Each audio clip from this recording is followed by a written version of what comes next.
Hello, everybody, and welcome to the very first game of the C stream of Tourney 4. I know everybody's been waiting for this, myself included. I am MFG, and I am joined today by Megalos and User Intel. Yeah, it feels great to be here. Alright, guys, we've got a fun match. We've got Team Hardstuck going up against Team Aqua. Are y'all excited for this or what? Oh, 100%. Both of these teams, as we're starting, have a lot to show off. Sometimes the first game can lead the momentum going into the season, so I'm very excited to see how they perform. Yes, indeed. And I mean, both these teams are chock full of talent. I mean, between the 16 players on both these rosters, they're boasting 8 champions from different either sub-tourneys or Bad Patch of Mario League, players, stuff like that. It's just completely insane the amount of talent that is in this game alone, and it's just the first game of the day. Do you guys have any specific things you're looking forward to seeing from any of the players or teams? Definitely say I am expecting Hardstuck to kind of come in with a bit of momentum. I've been looking a bit at these players and information, and they look fairly well. They're going to be favored a lot more when it comes into this. Especially compared to Aqua. I think from what I'm looking at, I think Hardstuck have a better tank line, or they may just have a bit more potential. I think it just may be a feeling, maybe a smell, maybe a little heart they're giving off to me. Yes, indeed. Also interested to see kind of where these teams went with it. There's not a whole lot of time. You only had that 1 week. Did any teams maybe develop a meta? Are they just kind of playing into a meta like Rush or something? It'll be interesting to see what the teams roll out with here. Definitely. So, I don't know about you guys, but I'm eager to get into it. So, once everything's ready, we'll roll right into the casters for it. Oh boy, I am excited. I do not think it's an overstatement in the slightest to say that whoever wins this game, you could potentially see them in the grand finals. It's super early to call that, but I think there's just that much talent between these two teams. It is ridiculous. I don't support favoritism, but I do have aqua-colored earrings, so... Oh. I'm excited, though, because I know that Aqua also has a lot of members from one of our previous teams, Alpine, so I'm excited to see if they're going to be able to come back and regain what Alpine could not. Yeah, if they're having favoritism from the desk, they have a lot to live up to.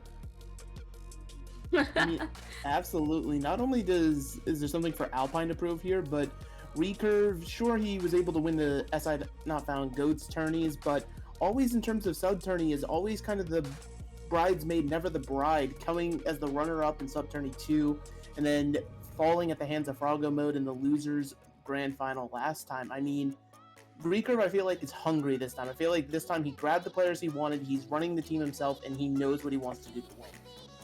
Definitely. I know Recurve is very determined to win this because, like you said, he's always been in that runner-up position. And I think both of these teams have a good balance. Like, Illuminous was also very well known from the Tourney 3. So I'm excited to see what he and the rest of Team Hardstuck can bring to the table. Well, I think this is going to be the battle of the gods. Well, I'm hoping it is. There's nothing worse than watching two teams that are expected to do really well just end in a very clean 3-0. I'm really hoping and praying, at least to some extent, that we can see a map 6 or something. It's happened before, and it's definitely possible with these teams. Yeah, hopefully we will see a map 6 when these two teams go head-to-head in the first of 3 grand finals, but at least now we can hope for a map 3 to keep things interesting. Yeah, because we are in that lovely little first to 2 format just for now, just to keep the games rolling, because this is just the group stages, because this is a whole weekend-long event. You got group stages today and tomorrow, you got the bracket going down on Sunday, and I mean, you definitely want to start with a win today. Whether you're Aqua or Hardstuck, you need to start with the win here today, because if you can't get out of groups, the bracket doesn't matter. Very true and very real. Especially within the meta that we're in right now. I don't expect Blizzard to really add anything new for a while. They seem to be more focused in Overwatch 2. So you kind of just need those momentums. You need to be prepared, and you need to be going in. And we're very much in a kind of, I guess, rock, paper, scissors meta. That's what you can call it. A lot of brawl countered by dive or double bubble or double shield. Especially on our first map, there is a lot of opportunities to try out different combinations.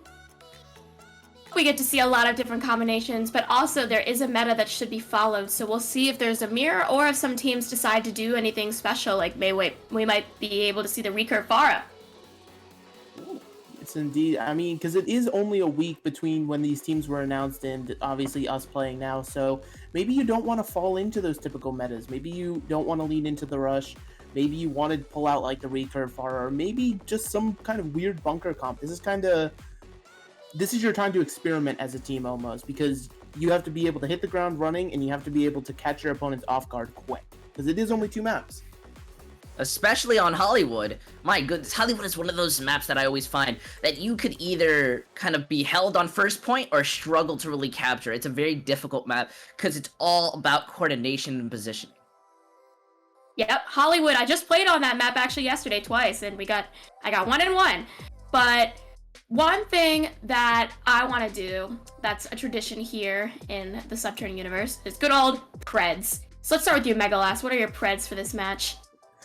I mean, I hope for a 2-1 regardless of who wins it, but there's something in the air. I feel something different with this Hardstuck team, and so despite me hyping up the recurve storyline of the revenge, I'm gonna have to say Hardstuck 2-0 here.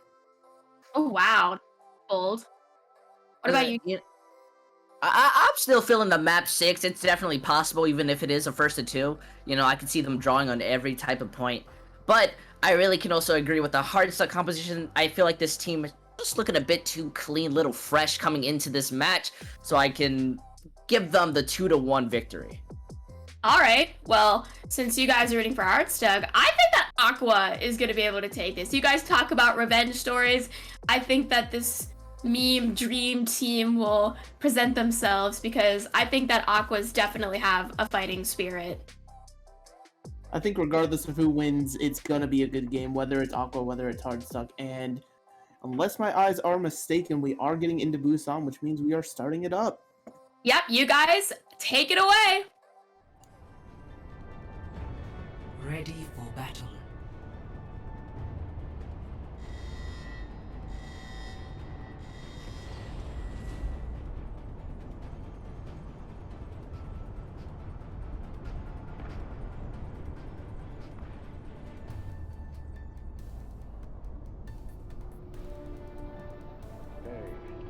Hello. 5, 4, 3, 2, 1. Round Can be 1. utilized on Mecha base to kind of teleport around, but Reverb already walking back into spawn and is rolling out on the Doomfist. That's pretty much the key difference between these teams. Oh, I really like that Doomfist gives opposition for the close combat, but that Maywall's gonna be able to block off the Reinhardt, the Immortality, being able to protect Kumi's for a tiny bit, but not be able to save them for very long, as Kumi's gonna be shut down. The Doomfist being picked off in the air. Recurve is not gonna be able to survive. Now the rest of the blue team is gonna have to force to back up, as they are just able to move in. Evan making sure to finish off those stagger picks. Yes, indeed. And you see Recurve already going over to the May, just because the Doomfist, if you're not getting those initiation picks, then there's just no value, and the May is able to do so much more. And now with Hardstuck in control here, this could easily go up to 99 super quickly before Aqua gets a good fight with ults. We're watching them trying to enter through this choke, but there is so much initial damage coming from Gavin that it's breaking their shields and they're unconfident to move in. Hot Dog's also dangerous. They're going to be using the Maywall to try to go in, but that Shatter is going to be able to start slowing them down, picking off the rest of them, and that Sigma can only last for so long, being brawled into. What an unfortunate time. They had a good strategy, but not a good execution. I mean, that was either a phenomenal set play to bait your McCree there, Gavin going on the off angle, and Aqua thinking they could collapse, but whether it was accidental or on purpose, the shatter from Ranahan is just too massive, and now we're initiating already into the next area. Hot Dog popping the window. They're going to be using that window to allow themselves to get some space and move in. We're going to be seeing the rest of Hardstuck take over the point. That Gravitic Flux now popping out. Amazing. The High Noon being combined. Able to get Recurve, the Sound Barrier securing from that incoming damage. And look at that, they're being able to pick off everyone from Aqua. Gavin is going to be picked off from the high ground. But everyone else on their team is basically going back into the spawn room. But it looks like Marlon is looking to hero play this. However, Kree may be good in this meta, but not good solo. I mean, Marlon did try their best on the Kree to pull that out of the fire, but unfortunately when you lose too many in your team like that, but Aqua's already reinitiating and have the line walled. Yeah, look at that. They get an amazing charge on Ren. The Immortality is able to sustain them, but Kumi's is coming in, has that Shatter built, and is going to be popping it out. However, that boop's going to keep them in the air. They're not going to be able to slam it down fast enough. Looks like Aqua's able to start finding these values and picks. The last people alive is the Mei with the Diva Bomb. Hayana is looking to stall this out, able to get it to 92% with the Lucio, and that's absolutely amazing. That's one fight territory. They did the best they could, and now it's attempting for Aqua to hold this as hard as they can. Yes, indeed. But Aqua does have the ults to try to hold this. You're coming up on your May Blizzard, you have your Deadeye, and you have your beat on top of all of that to try to live through either the Blizzard or the Shatter. But that's the issue. You can only live through one, not the other. As the Blizzard starts to recurve. Yep, that Blizzard and the counter Blizzard being popped in, the Immortality being able to sustain the Bakumis is going to be shattered while they try to escape.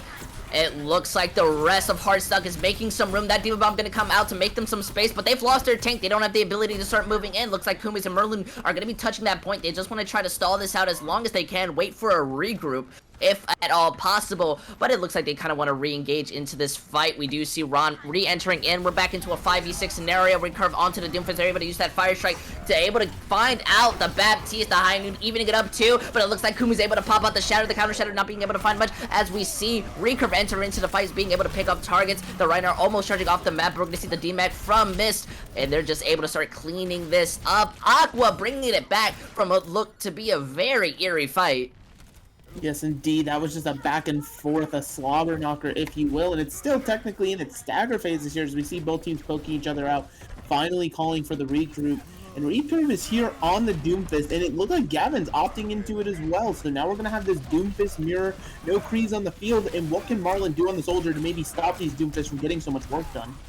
Yeah, but there's not so much you can do because Recurve is now shut down. They use the sound barrier to help themselves engage, and the Immortality is kind of stuck into the May wall. They all drop onto the point just trying to find some security, but Cummings is going to be shut down. That Shatter being looking to find anyone, but they're all gone by this point. The Diva Bomb being placed manages to find out Gavin. Unfortunate type of scenario. The Remake able to find out the Immortality, and he gets 2 kills! Interestingly enough, it looked like Mist is not ready to end this fight fast enough as they're cleaning it up. Being able to find out these last few picks, booping off that Diva, and there's nobody left to touch. Team Aqua able to bring it back from the edge. Honestly, a bit of carry potential, and my jaw, I am vastly impressed. What did we just see? What that boop? Just saw a 2K. It was a 2K Diva mech boop. I genuinely believe that is the first time I've ever seen anything like that. Well, the fact that I was able to get both supports was amazing, and just like I'm just at a loss. Well, my question is why Blizzard still keep this in as we get ready for the scenario. Both of these teams choosing to run out on a dive variant. Yeah, now that you're off mecha base, you don't really want the Reinhardt anymore. He gets poked out way too easily. And here we already see it recurve on the signature pick of the Pharah, but it's going to be on Marlon to shut that pharmacy down. Already seeing the Widowmaker, or the Lucio rather. Yep, that Pharah does amazing on the initial burst. They're able to pick out Gavin, who was just looking to get inside this fight. The anti-grenade hitting Ron, and it's so dangerously low. Looks like Winston is going back into the cage, as they're just not going to be able to live out that more being picked. The Brawl Cummies is dangerously low, not going to be able to survive from Hayu, but it looks like the rest of Hardstuck aren't going to be able to continue out.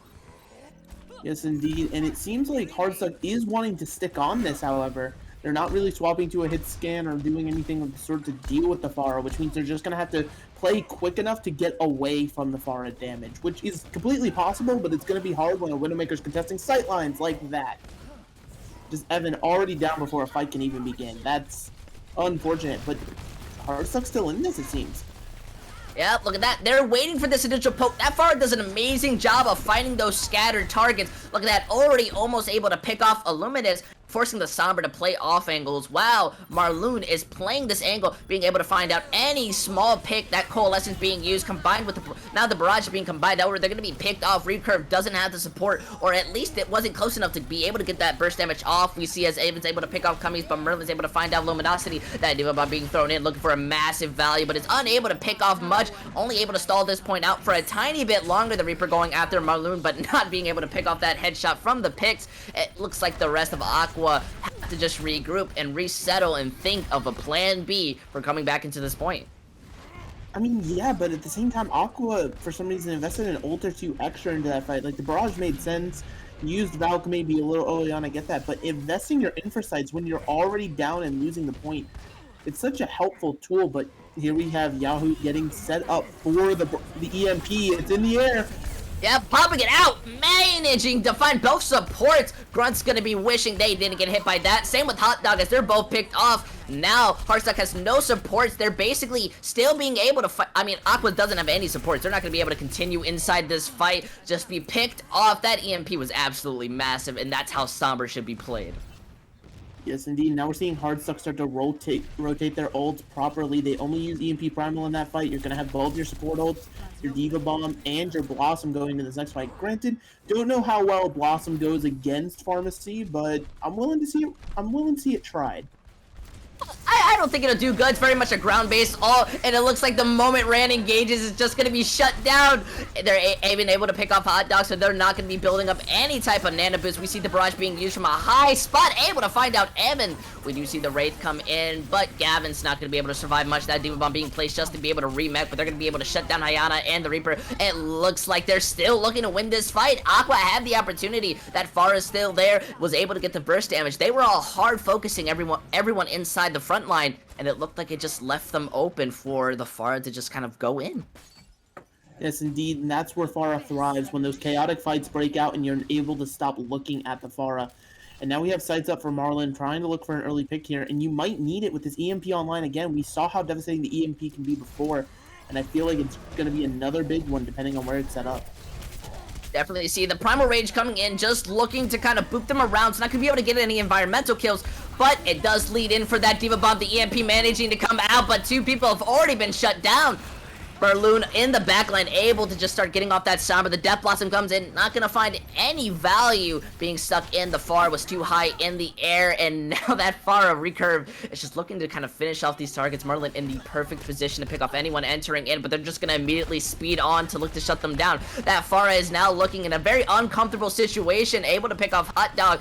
Cummings is able to return. Grunt goes a little bit too far into the ground, and surprisingly enough, Gavin fighting the aerial Pharah. Now this is still winnable for Hardstuck, but we are in last fight territory with the ult economy in their hand. I don't know how well this is going to benefit them. Yeah, they're going to have to deal with a barrage from the side of Aqua. It's going to be a nano barrage too, unless they throw it onto Cummings to try to maybe build Primal. But the Primal is on the other side for Hardstuck and the Coalescence to start the fight.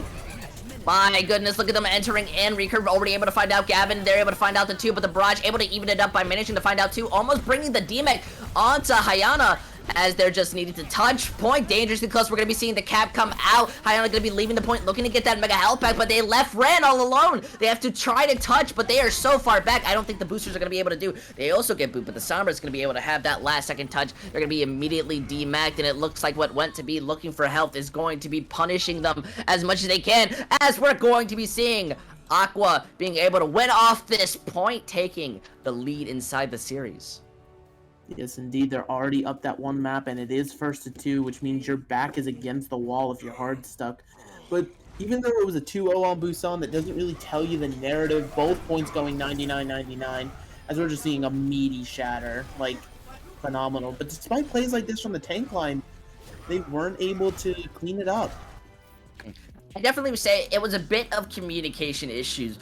Most of these fights that we saw were taken with ults being used first. That's amazing. That's really how you want to take these fights. But there wasn't much commitment. We saw a lot of Hardstuck having a bit of issues. They're not focusing the same targets. They're splitting up and they're looking to make these plays, which at times they can, but then they leave the Diva alive, or they leave Recurve and Merloon alive, and they're able to find these picks because they're working together. And that's what's going to punish you in Overwatch. Exactly, and I feel like Hardstuck, not to already pun their name, but they were kind of in the mindset of being Hardstuck on that comp, especially on the downtown point of Busan there. They continue to run the Reaper Sombra into a Widowmaker Pharah. I mean, it is so impossible for Reaper to get any type of value there unless he's only on the tank line. And I feel like other heroes, potentially maybe an Ashe or a Widow of your own if you can flex over to it, or maybe even something like a Genji to give you like a dive target can be so much better. But hopefully Hardstuck will change their mentality going into the second map. I'm really hoping too, because they're gonna need it. We're already at match point, if you've already forgotten. I know I haven't. But more importantly enough, I think the Pharah, it was an understandable pick, but you know, trying to go against the Reaper and the Widow, they had to play such weird sightlines, and the Pharah just could only do so much. Especially in Overwatch in the team game, you definitely need to work better. But the next map is going to be King's Row. We're also going to be seeing a substitution come in. King's Row is heavily a brawl map, so what do you see the expectations coming out of it? Well, this is Hardstuck's map pick, you know, loser picks map. That's how we roll here. And I think just the expectation is you believe you can beat them in the brawl. And I don't blame them for having that expectation. Aqua really only able to clutch out Mecha Base because of some insane Doomfist play and just kind of stall potential coming out from the hero swaps. But in terms of the flat out brawl, I think Hardstuck definitely had at least a slight advantage on Aqua. So, you know, you go to King's Row, you pick the comfort pick, but the danger with King's Row is everybody's comfortable on King's Row. Everybody loves this map, everybody's scrimming it, everyone's playing it. I feel like everyone to some level can play the rush on this map. The amount of times I have casted and every team goes King's Row, I would be the next Jeff Bezos if I got a single quarter or a penny for every time I've seen King's Row be played on stream. King's Row is such a popular map, and you're 100% right. Couldn't have said it better myself. Everyone's comfortable in this map, so you kind of just have to be confident in your own team's priority to play brawl. Or maybe you have some strategies up in your sleeve, maybe a bit of AC-130. And do you know what AC-130 is, my good friend? Yes, indeed. I've played Call of Duty once or twice in my life, as well as I think it's a real thing. But oh, it is. The AC-130 coming into this match is actually substitutions we have. Robbie now on the tank line for Hardstuck, which is interesting. I don't think Ranahan was doing too bad on both the Rhine and the Winston, but you know, Robbie, a veteran of the scene, definitely you want to bring in the Reinhardt here. And I mean, it's going to be very interesting to see how it matches up because, you know, it's a completely new look now when you're subbing in players like that. It is. You're trying to set up a different expectation. A lot of reasons to why these teams have these types of substitutions is because they have specialists. Maybe this new Reinhardt is going to be able to just play more aggressive, more synchronized with the team rather than in. We saw Ron dying a lot in those fights because both on the Monkey and the Reinhardt, they were just getting split up. They weren't stacked completely together. So maybe that issue can be a bit fixed.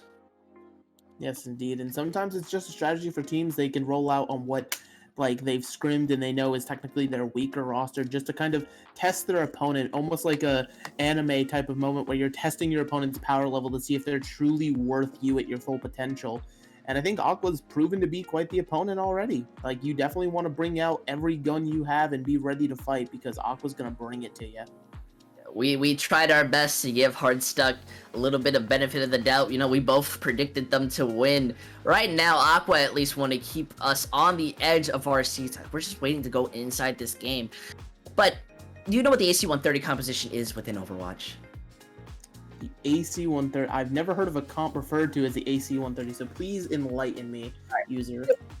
I love to speak about this composition. I've seen it played a couple times in different environments. So the AC-130 within the Overwatch scene is specifically where you pick a Sigma and Reinhardt, a Bastion, a Symmetra, an Ana, and or Zenyatta, but you can flex that a bit. And what it's mostly going with, it's prioritizing placing that Bastion in such high positions, you know, in the air, like on the first shrine of the first point. And the enemy team, they're not going to be able to adapt to it. They're running Brawl. They're not going to be able to play against it. And now they're stuck in a very uncomfortable situation. And then you just continue doing that. You place the Bastion on very high positions, has good sight angles. It's going to be able to shut you down.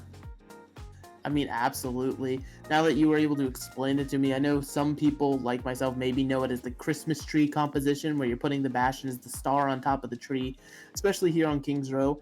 It's a cheese strategy, but it's a surprisingly effective one. Even if a team is prepared for it, you're never really prepared for it because you have to give up so much space and just respect a Bastion like that because he's just putting out insane amounts of damage in an area you can't stop him. Oh yeah, the way you counter it, sometimes it's just either shutting it down because you're predicting it, or you run a Hanzo and the Hanzo Storm Arrows will eventually kill that Bastion. And I I don't like Bastion for many reasons, and I'll call that one of them. I mean, but even in those types of strategies, right? Even if the Hanzo is able to get the pick on the Bastion, generally because the whole team's having to hide, you're giving up at least 1 or 2 ticks, especially on this point A here. And sometimes 1 or 2 ticks is all you really need to get the ball rolling, get the momentum in your favor in a match. Yeah, but okay. I'm sorry, folks. Call me something. I'm a bit off my guard. I have nothing, no clever wit, no joke, no humor to tell you because we're seeing Dive with a Pharah being run on defense. I've never seen this run on King's Row, even at higher levels. It's very interesting, to say the least. What you're kind of predicting is your Pharah and your Ashe have to be getting insane amounts of value, and your Winston and D.Va will kind of exist just as a core to keep running circles and delaying time for the rush on the other side. But granted, on the other side, are they going to run out on rush, or are we going to actually see an attack Torbjorn? Hey, attack Torbjorns can be used for spawn. many things. It looks like Hardstuck are just wanting to win this as hard as they can. Funny joke enough, haha. They're going to be walking in. That Torbjorn are going to be broken in. On the bright side, it's going to be able to do a little bit to the Pharah as the brawl commences. Immortality being used there, being able to shut that down. Already, Merlin being able to pick off the Tracer very quickly. As Cummings is forcing the D.Va to backtrack. Without that Tracer, they have less to commit in, as well as Gavin's going to be shut down. The Dynamite being able to start slowly bursting them in, and the rest of the mech is just going to be starting to be melted. Hardstuck have the issue now. There is so much poke coming in. Gavin's going to be switching to the Widow to hopefully counter it. I mean, hopefully, but at the same time, the Widowmaker's going to be hard-pressed to find space. Already switching again over to the Reaper. So it looks like that Hardstuck wants to pressure the tank line, which honestly seems to be the move. But Gavin, a moment of indecisive, going back to the spawn once more, over to the Kree now. But it's just very interesting because you're using all this time, and I feel like you could have also been using this time to get your Tracer in place, whereas your Tracer was just waiting with the Kree. Yeah, look at that. The barrage comes out. They use the window, but they get hit with the anti. The barrage is there, and they're stuck in that small corridor, not being able to pay attention. The D.Va was split off, and they're just going to get punished for that. If they keep wasting their time, they're not going to be able to have any form of a time bank later on in the match. Yes, indeed, and the stagger onto the baby D.Va here is just absolutely brutal. It's interesting that you have to kind of be careful about those staggers now because of the mech changes. And yeah, so going forward into this next fight, we're going to see Aqua have both their support ults online, going to be very close to Primal Rage. Might be able to even build Bob in this fight, whereas for the side of Hardstuck, you just have nothing. You're dry fighting and hoping. Yep, they're even trying to switch over to the mirror. Their ult economy is not looking the best. That far is going to be hit with the nano while they vout, allowing themselves to just move in. They have ultimates. What are you going to do against them? You could shoot that Pharah, you could shoot recurve all you want, but they're just going to be able to take a nice breather while they're able to just slowly get more ult charge. Look at that, they're able to build up the D.Va bomb. They're going to be having a Bob and almost up to another barrage. I mean, that's the power of the nano boost. You just build it up so quickly. And now we're seeing companies go in with the Primal Rage, and it's going to be interesting to see what value this gets. D.Va bomb being used, looking to split them up, combined with the high noon. They're able to find both the supports on Aqua. Kami's able to find out Gavin inside the backline. The counter D.Va bomb being placed down. It's going to be allowing the remake, but now they're at a slow start because Kami's going to be shut down. Aqua don't have any supports. They do have some ultimates to help sustain themselves while Recurve is inside the backline, but it looks like Warpies is going to be able to finish off the front, and they're going to start getting some ticks on this point. Yes, indeed. Finally, Hardstuck have broken this hold that Aqua had set up, and it honestly was a phenomenal hold. And Hardstuck is going to be able to now probably hold right out, or not Hardstuck rather, but Aqua hold right outside of the show because we're already seeing the barrage thrown in. My goodness, it's so aggressive, but it allows them to not be scared, and they're going to be taking this space. Even the Tracer in the backline has to give a little respect and has to just retreat for this poke. And now they're in this difficult scenario where Cummings is able to walk in, and they're just going to start staggering you. So that's 10, 20 seconds. You're just waiting to commit into this fight, and they have the perfect position to wait for it. I mean, yeah, and just look at how they're holding this. Even though the payload's unlocked, they're still playing it like it's first point almost. You're hovering right above the choke. You're using the space to your advantage, and as I say that, you know, sometimes the monkey just likes to take a nap. You can definitely see Recurve able to find out Gavin the sound barrier, looking to sustain them, but the Bob's place, splitting them up. but that Pharah is going to be shut down. The Nano Boost comes on to Kami's. That's going to be able to give that Winston some sustain. Looking to shut down that Lucio, but being hard-pocketed and slept. Not going to be able to find that little frog out in any type of scenario. The D.Va able to retreat back into the team and anti-out Kumi's. Not even using the Primal Rage to try to stall it out. So now the rest of Aqua being staggered. They need to regroup and plan for the next fight.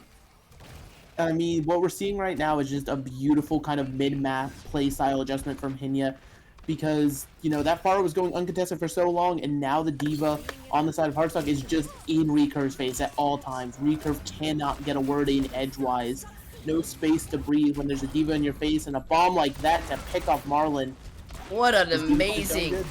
That's an amazing early pick. That's going to give them room to start pushing in. They're not even afraid of Kumi's. Already putting out pressure. The Primal Rage used to sustain. Going to be able to find out Gavin and split them up. The D.Va Bomb looking to continue to find value, but it's only going to be able to move them around. That Pulse Bomb's going to be able to miss. Still able to find out Hot Dog. Kumi's all over the map like a spider in the sky. Looks like Recurve popping that popping out that barrage. Should be able to split them up. They get the res onto Hot Dog, but other than that, Hardstuck has to retreat out. Got the early pick, but weren't able to finish it off. Looks like Kumi's did an amazing job when it came to splitting up the enemy.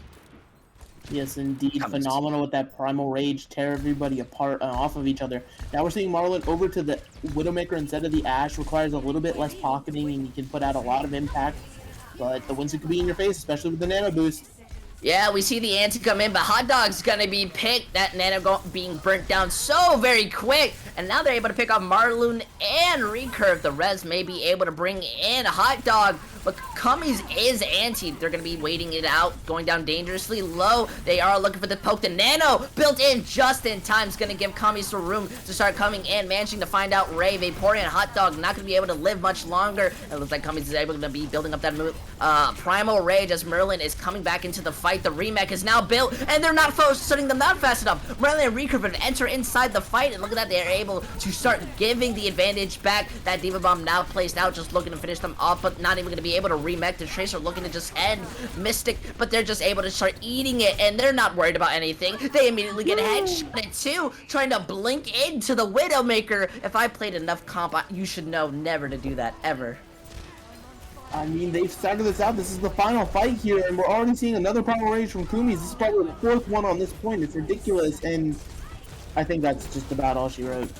Yeah, the Primal Rage coming out from Kumi's as they're just looking to boop around the targets, finish them off. The ball not being able to do much. Tracer just waiting, throwing out that pulse bomb, but it's immediately going to be eaten as they're just slowly watching the point, going to be ending that barrage and finishing them off. I mean, I feel like that entire last minute was almost a misplay from Hardstuck. They stayed into that fight way too long. They kept committing into a stagger fight, especially when the respawns had already occurred.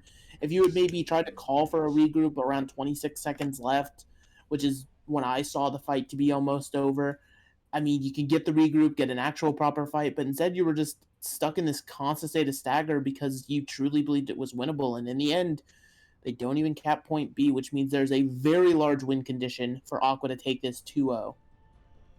Ooh. Honestly, it looks like Hardstuck could just kind of, once again, struggling to finish out these targets. We saw they got two very big picks. The Cree, and they pop out the D.Va Bomb. They're able to get a lot of value from it. Then they kind of slow down. Kumi's is able to boop them around, start messing with their mind, and they struggle. And on King's Row, it's all about coordination and team planning, so that's not really going to help them, especially on their own defense. They're running double shield, but they're running it with the D.Va variant. Now, I have very mixed feelings, very controversial feelings in this type of composition, so I'm just going to let you take it over. I mean, so what are you looking to gain by running the Orisa here? That's kind of the mindset you have to start to adapt, and the Orisa is better at holding high ground than somebody like Reinhardt, sure. But then it becomes the game of your D.Va has to constantly be touching point. But there's too many jobs for your D.Va in this comp. You have to be guarding the Widowmaker, guarding the Pharah. You have to be the one touching point. You have to make sure you're not getting slept. I mean, it's almost too much for one person to do. Oh, it really is. Look at that. They're already pushing in. Recurve is going to be picked off by Gavin. Amazing pressure already. Same with Marloon. There's going to be no DPS, but What did I say? Recurve is gonna get back. I apologize for lying to you all, because he's already returning back into the fight. Kumi's already being forced down at the bottom of the point. The Diva's gonna be able to drop down and be able to recontest very quickly, but Hot Dog has to position themselves out. Looks like Baptiste is gonna jump down immediately, be blasted out of existence. The same with Hot Dog. So now both of these teams are rocking with only Mercies as their main heals. We're gonna be seeing Mystic able to find out Warpy and Reyna from the back. Merloon's able to take these angles and is unafraid to start taking these shots. Already able to pick off that Tracer, just poking them a tiny bit. And now they're officially gone, able to win this point. They already have such a massive time bank, and they barely need to get it to a bit over halfway through the point. Look, I mean, yeah, they just have to get through Streets phase now as they're capping point A. And that was just a beautiful boot from Recurve on the Pharah. And that's the issue with the Orisa, right? The shield doesn't protect the whole way, as we're seeing Marlon just get more and more picks on this Widowmaker. There's nothing to contest these sight lines. And we're just seeing them get staggered out here. Hardstuck starting to fall apart. They need to get a regroup here because they have to stabilize before it's too late. Look at that, they're giving Kumi's free value. He's just walking in, able to pop out that Primal Rage and start shutting them down. Same with Recurve, walking in, looking to just demech that Diva or put someone out. Even use the Barrage. They're not going to have it for the next fight, but why does it matter if you're not going to be able to shut them down? Yeah, and I mean, depending on when this next fight takes place, it could be the last fight, especially with the amount of space and respect. It's almost like fear of Aqua if you're Hardstuck, as we're seeing the bomb get thrown in. The monkey jumps in so far and immediately gets melted down. The Diva Bomb gets placed to split them up, able to find out the Ana. Now they're just looking to slow this fight up. Illuminosities is going to be brought back, but the rest of their team is just shut down. Sure, Vaporeon is immediately going to be killed by the remake. That's somewhat funny. And we're going to see Hyena just stuck there inside the enemy's backline. The Ana looking to just take out Recurve. Goes down dangerously low, going to be able to be shut down, unfortunately enough. We do see Warbees enter back into the fight, but you have no one to help you out. Your Diva is gone, and this point's just going to continuously be able to move. We even see the Valk come out from Vaporeon just to touch the point, but does it really even matter? They're all staggering and looking to just do the best they can. That Hanzo is not even going to be able to do much, just forced off, and Aqua, I feel this was rigged. We got beaten. The caster curse exists because Aqua are able to win in a clean 2-0. My hands are up, and I will offer my sincerest apologies to Aqua for predicting the 2-0 against them. I felt something in the air, and all that was in the air was Recurve's Pharah just absolutely being a menace to the entire team. Also, just the amount of pressure that the tanks of Aqua put out between Kumi's and Meaty Dinglesack, because they were able to just keep putting out that pressure and give their DPS such free reign to exist. And I said it before the match, but I'll say it again. A team that scary on day one of groups, I could see them in the grand final. I could definitely see it. I'm no longer going to be doubting Aqua. I don't know what curse they placed on me to have me wrong. By this value, I've only ever been right. Don't ever double check that. But it seems Aqua are going to be continuing inside the series. Hardstuck did the best they could, but at least they have good scrim value for this. Yes, indeed. They got 2 more games here in the group phase. It's not over for them yet. You can still get out of groups, still make it to that bracket, maybe get your revenge story. But Hardstuck, they just kind of felt lost and outpaced in that game. There's not really much else to say about it. I definitely agree. We are going to be waiting because, we want to interview. These players did very amazing, and we want to give them a chance to kind of speak out on their opinions and maybe hopes and dreams going into the rest of the season. Because I definitely want to ask Aqua, what kind of, what mentality do they have going into this match? There are a lot of questions. Maybe, should I really say them before they even come in?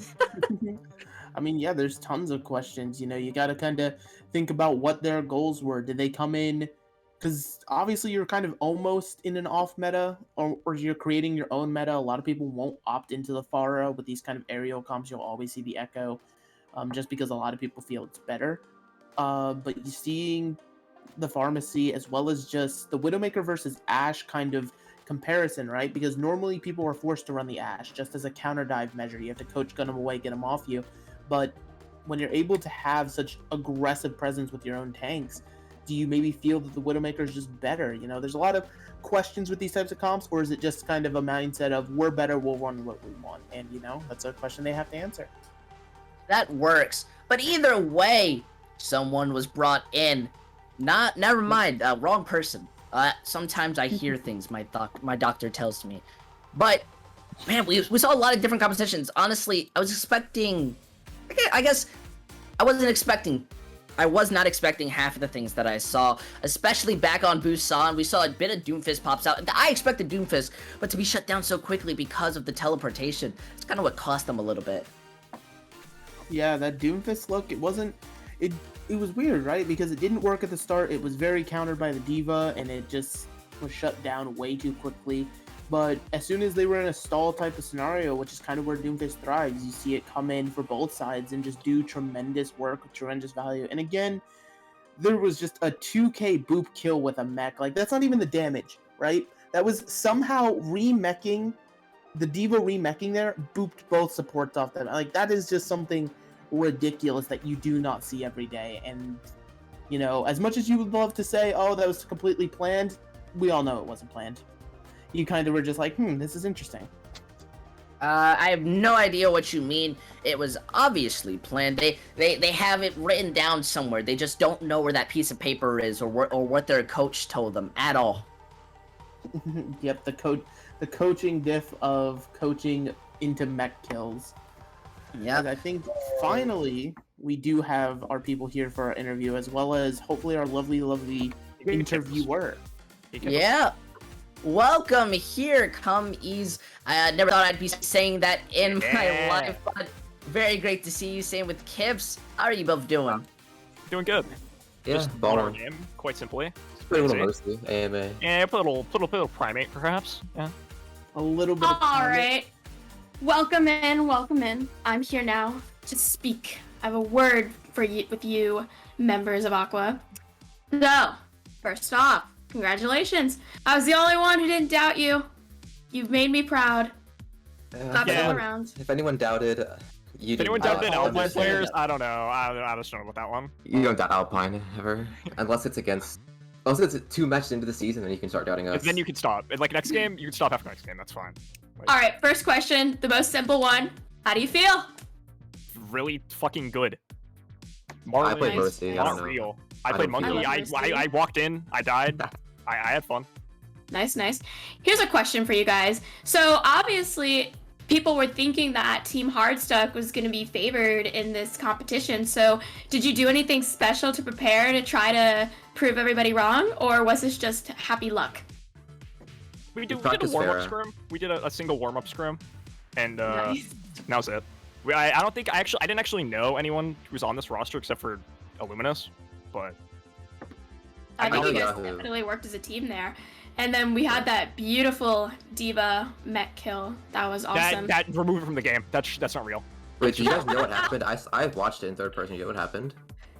There's just a big, thick Diva mech that's squished. No, Illuminous lamped it. He lamped it, and he exit boots at the same time that it hit. He just got fucking launched. So instead of He instantly dying, they just got like moved Yeah. to the nth degree. got thrown off the map instead of dying instantly. Space. Well, you sent them on their way indeed. And coming up for your next matches, now you guys seem like you're stronger than previously thought. So are you gonna uphold that reputation for us? Yes. Yeah, we are. Yeah. I love the confidence. I wish you guys amazing luck in your endeavors. Do you have anything to say to your fans? If you ever try and pick up Marlin for anything ever again, I will find you and kill you. He's ours. You can't have him. Sorry. Love the team bonding. And we're gonna go ahead to a quick break to set up for our next match. Once again, congratulations to Aqua. Okay, bye-bye. Bye. Thank you.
everybody? I'm your host, Jay Sushi, and I hope you're having a lovely Friday. If you're not, stick around, because we might be able to change that for you. This is the Avast Sub-Tourney 4 C-Stream, where we just got done watching Aqua win dive on King's Row Defense, which won them the map and the series. I'm joined right now by Megalast and Winter. So going into this game, guys, what are your thoughts? Who do you think's going to win? Do you have any opinions on what's going to be happening? I mean, both of these teams, veterans throughout the community, as well as some pretty good talent. But I think, as weird as it is to say, even though it's their first game, they're almost put in a must-win scenario already, because we just saw what Aqua did. And both of these teams are in the same group as Aqua, and so they still have a game against them. And I wouldn't want to fight that with a 10-foot pole. So you want to win here, you want to get the early lead. That way, even if you lose to Aqua, it's still okay, and you can get out of groups. Yeah, and a fun little storyline going into this one is the two captains, Maktackle and PP Godhand. They were both on the finalists for the last tourney, where Maktackle was the runner-up for you John Weezer, I think. They're going up against Froggo Mode, and of course, PP Godhand won that one. So you have a bit of a grudge match going on here. So it'll be interesting to see how that goes. Yeah, there's a lot of interesting dialogue happening. I had the chance to talk with Dust, who's on the Saskatchewan Rough Riders, before the game, and he told me that all the players on his team hate each other, which could just be him talking smack, but he also gave praise to Pandamom on the opposing team for being the nicest person around, and credited Maktackle for being incredibly hot. Yeah, knowing who Dust is, I would not doubt if Saskatchewan Rough Riders are all hating on each other. Simply because I feel as though they're all personalities that can thrive in the hate, thrive in the banter. They're not a team that really needs to super try in order to get good results, so maybe they're just playing with confidence. And they'd be right to play with confidence too. We've seen a lot of runner-ups and winners happening on here. Yeah, so I mean, I personally, I think the Rough Riders are going to take this one. I'm going to jinx it right out of the gate. Let's go Caster's Curse right now. I think the Rough Riders got this, but I think it's going to be close. You know what? I'm going to side with you on the Caster's Curse here, and I also want to see the Rough Riders take a win for Saskatchewan, one of the most unrepresented provinces of Canada. Well, as much as I would love to go with Saskatchewan, I went with my gut last time, and we saw how wrong that went. So I think the Maktackle fan club is going to go ahead and run away with this, simply because, it's a Maktackle fan club. Look at him. He's great. Who would not be a fan? Run away? Like, do you think they're going to 2-0 Saskatchewan here? I think 2-0 Overwatch might be on the agenda. I do think it could be. That's spicy. I'm thinking a 2-1 for the Rough Riders. I'd like to see a 2-1 just because I love the back and forth and being on the edge of your seat. Man, there's nothing better than that. True. There is nothing better than that, but I feel for either of these teams to look good throughout the rest of this group, you almost need one of them to 2-0 the other in order to actually think that either of them stand a chance against Aqua right now, because Aqua's looking so scary, especially with they haven't really seemed to reveal everything. But, at the same time, these teams have not played yet, so they could come out on some wacky, winy stuff of their own. Yeah, I mean, Rough Riders, their next game is against Aqua. Which is... It's not something I would wish on anyone. They need to win this one, or else you're 0-2. I mean, I think that's a quick way to just get knocked out of groups. Consider this, though. They could also just treat it like a warm-up. You never know. We've not seen either one of these teams play, so I think our chances of seeing some interesting gameplay are definitely high. I mean, I kind of want to see some weird stuff. We got to see some Doomfist last match. That's always fun. Mm-hmm. We got to see it shut down before it was immediately kind of made more powerful again in those stall overtime moments. And it's just going to be very interesting to see if these teams like to lean into comfort picks. For example, Dust, I know not exactly the most fun enjoyer of the monkey character of Winston, but, will lean into that Reinhardt super hard if he's allowed to. So who knows where we'll go with this. Yeah, especially in consideration of tanks. There's Cypher on the team, who we know to be a main tank. He's played on Night Drive and Packington High Rolls, if I'm remembering correctly. Mm-hmm. And I don't think we're going to see as much Pharah. I don't think we're going to see as much Pharah as we did last match. I mean, we do have Finex in the lobby though for Maktackle Fan Club, so you could see the Pharah or perhaps the Echo, you know, kind of those niche picks that he likes to pick up. Well, I don't think And we're going to see as dominant as one as we saw with the recurve. I mean, hey, you never know, but You never know. it is kind of unlikely simply because, you know, recurve is the self-proclaimed Pharah one trick. True. But interestingly Ooh. enough, it seems like for this map, we're going to Li Zhang first, which I don't know. I feel like both these teams kind of want to lean into Li Zhang, maybe go Rhine, but that's also a Pharah map, and you were just saying we might see some more Pharah. Yeah, I mean, see some Lee Jagon Tower. Maybe we see some good boops if we make it to Gardens. Well, you know what I'm looking forward to? Some good What? old-fashioned gameplay and Overwatch drama. Oh, me too. I'm not looking forward to more 2K Diva boop kills. I don't Are you understand kidding that me? still. That's the best part. All right. It didn't make sense to me. Well, you guys can debate that all you want, and let's get into this game. Obviously, thank you. And Oh. immediately it's paused. You know, Pause champ.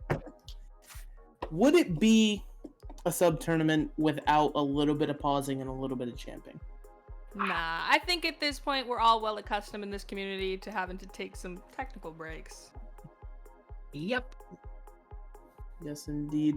And just All right. quickly, once again, to highlight these teams, as Jay was talking about earlier, I mean, there's talent aplenty across both of these teams. There's runner-ups, there's champions, there's, you know, some people who've not really had the chance to prove themselves all too much yet, and they're looking to make a name for themselves here and now. And, you know, it's always entertaining to see this kind of clashing of communities with BPL and Avast and everybody else. Well, and I'm like I played with Golden Apple Guy, and I've also casted him before, and he's a really good support player, and I'm excited to see how he'll do here. I also actually have played with Golden Apple Guy. It was a very Nice. long time ago on the fabled Brazil Uprising.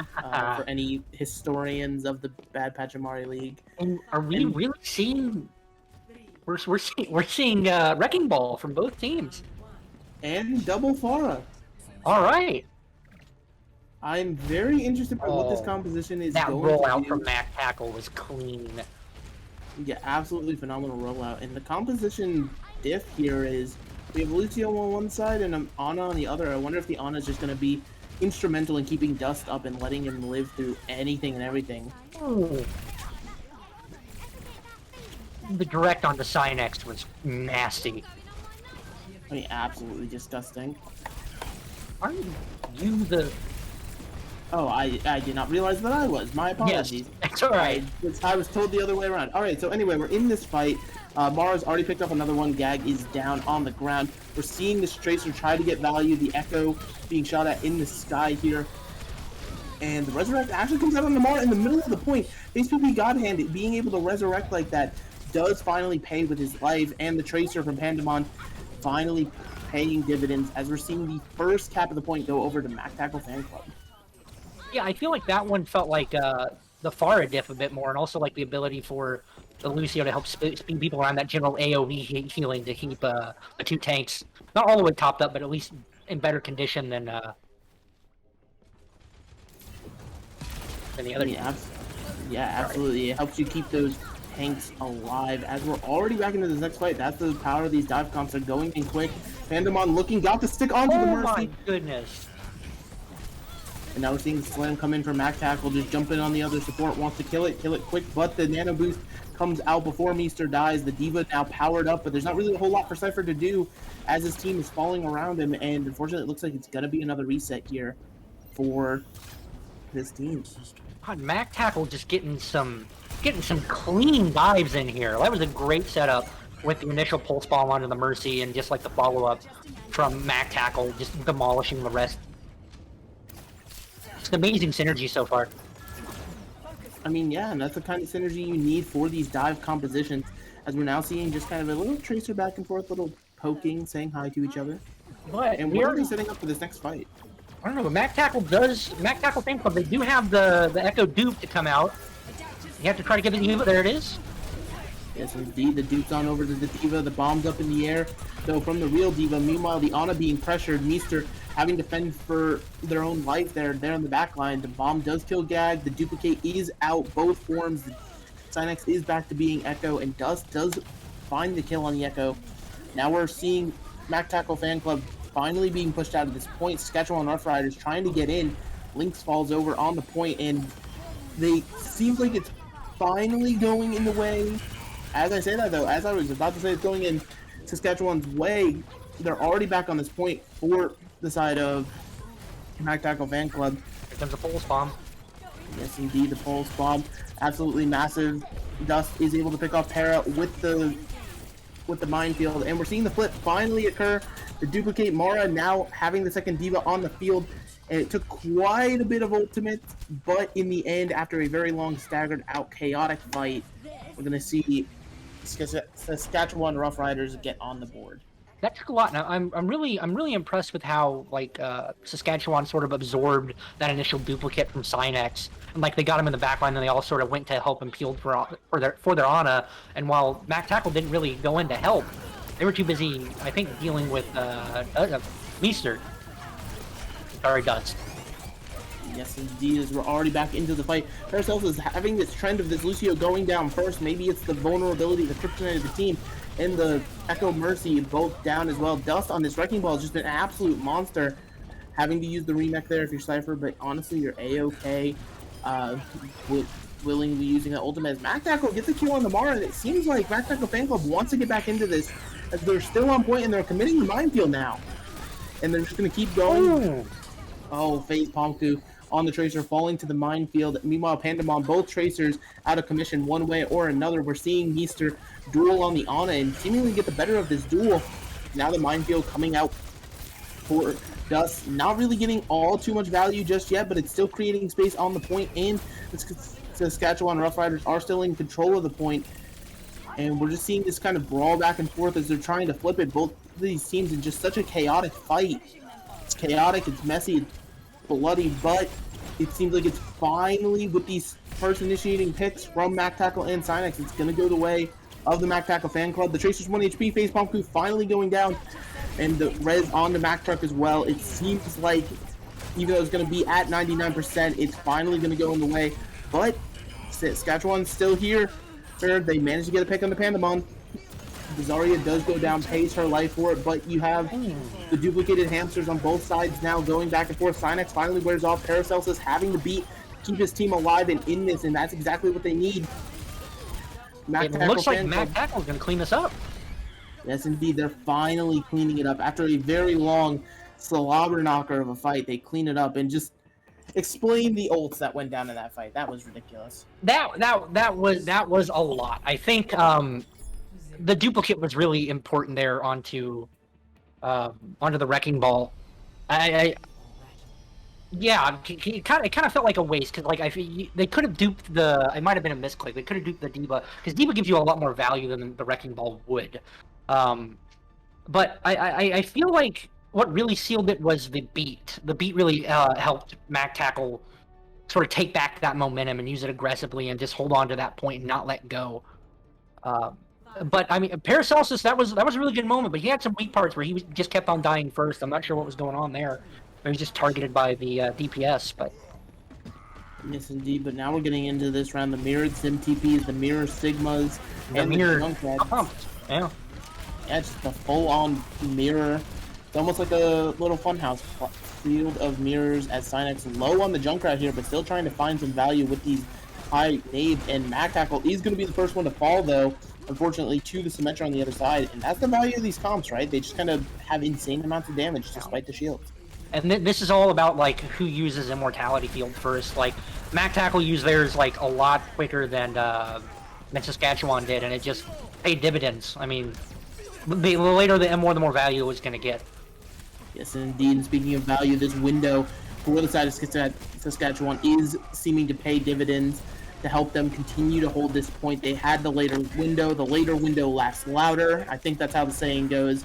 And we're going to see them get up past 20% here and have a pretty firm hold with a lot of ults in the bank. Yep, they already have. Tire's probably going to be popped this time around. You need to pop it early to try to stop them from getting or using ults right now. At least that's what I feel like. Because it's the only ult you have. Yes, indeed. So do you pop it now, or do you try to wait for those next ults? Is going to be the question, as the Flux is already picking everybody up. Ooh, okay.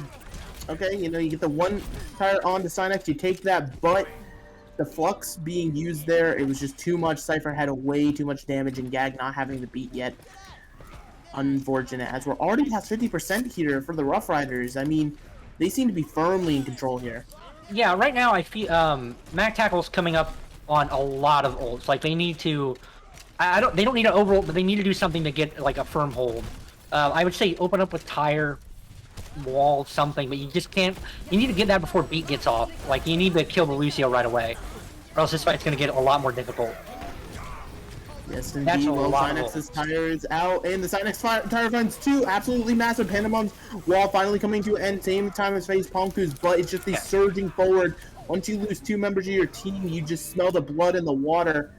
The team kill gong rings out as for the first time in this round, Maktackle's fan club takes control of the point.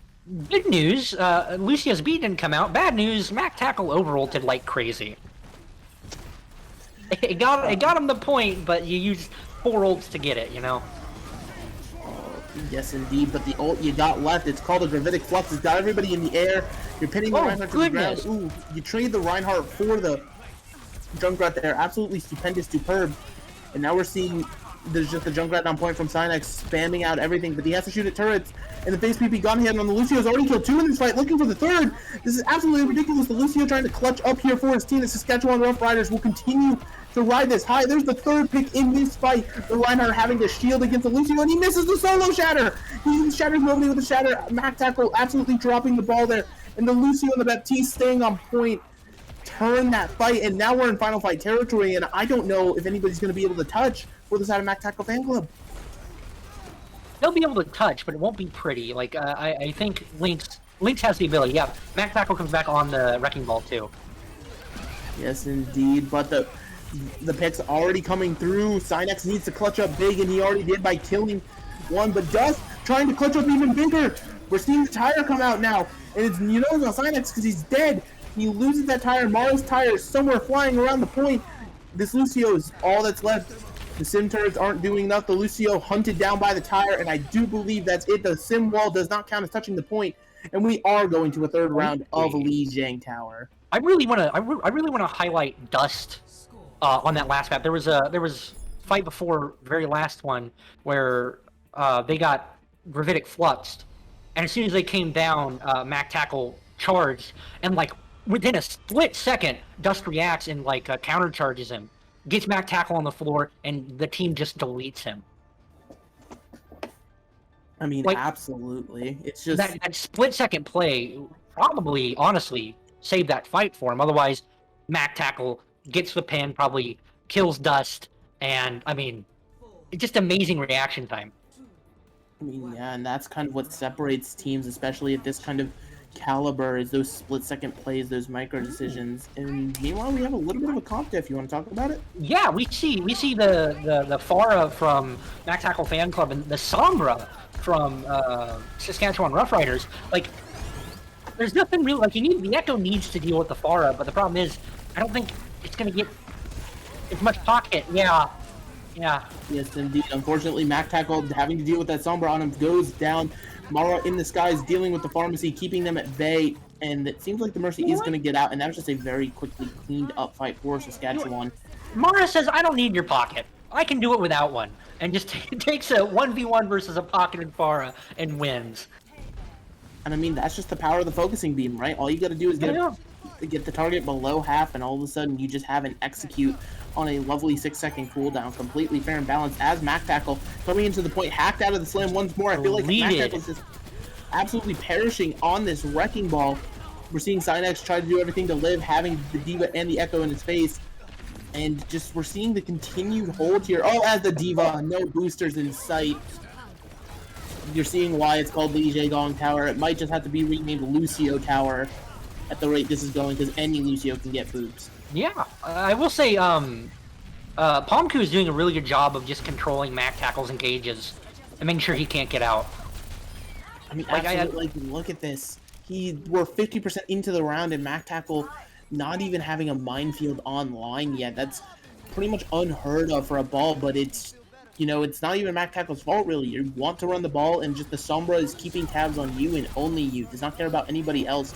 As the dive actually starts, coming in here, Yep. Maktackle being battered around. The EMP does not need to be committed right this second. Maktackle's hanging on by the absolute skin of his teeth. Meanwhile, Synex loses the Echo Duel in the sky. Gag goes down to the Moira, and just as we're seeing this ball run away for its life, the rest of the team, and Facebook, we got him with another boop. I don't think it was environmental. I think it was just the damage boop to kill, but oh my Maktackle Game goodness. Club, they need to do something about the Sombra, because it is defeating every single dive, like the moment it comes in. And now Pomku has EMP, so this is just gonna kill whatever push comes.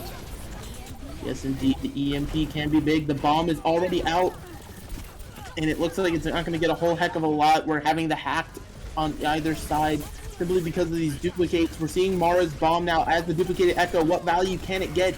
Get the rematch kill on the Pandemon. Synex is rezzed up somewhere in this fight, so Synex can potentially fight this fight out, but Hackton immediately deleted the follow-up on the attack target. It's absolutely ridiculous. Paracelsus is now the last man trying to touch, but it seems as though it was for naught. We're having Link's touch now as well.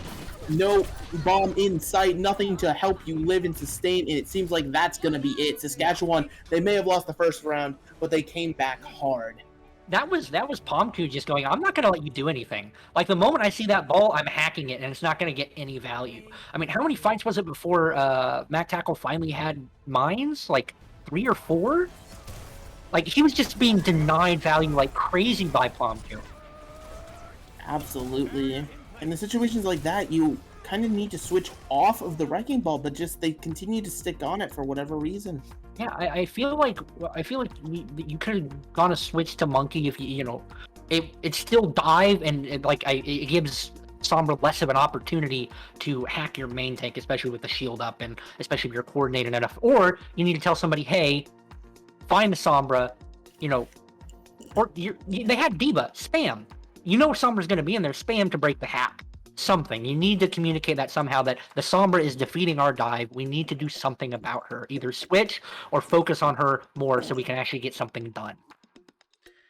I mean, yeah, but you don't have to look at it as though it's all negative if you are Maktackle Fan Club. You did win that initial round, and you showed signs of life on the control center, but just ultimately you kind of gave it away towards the end, not being able to switch those comps. But now, because you lost that map, you can choose which map to go to next, and that's going to be kind of your power move. You know, maybe pick a map that you know Sombra won't be as powerful on, or maybe you don't even have to run the ball comps. You can pick something like Kings. They're playing Eichenwald.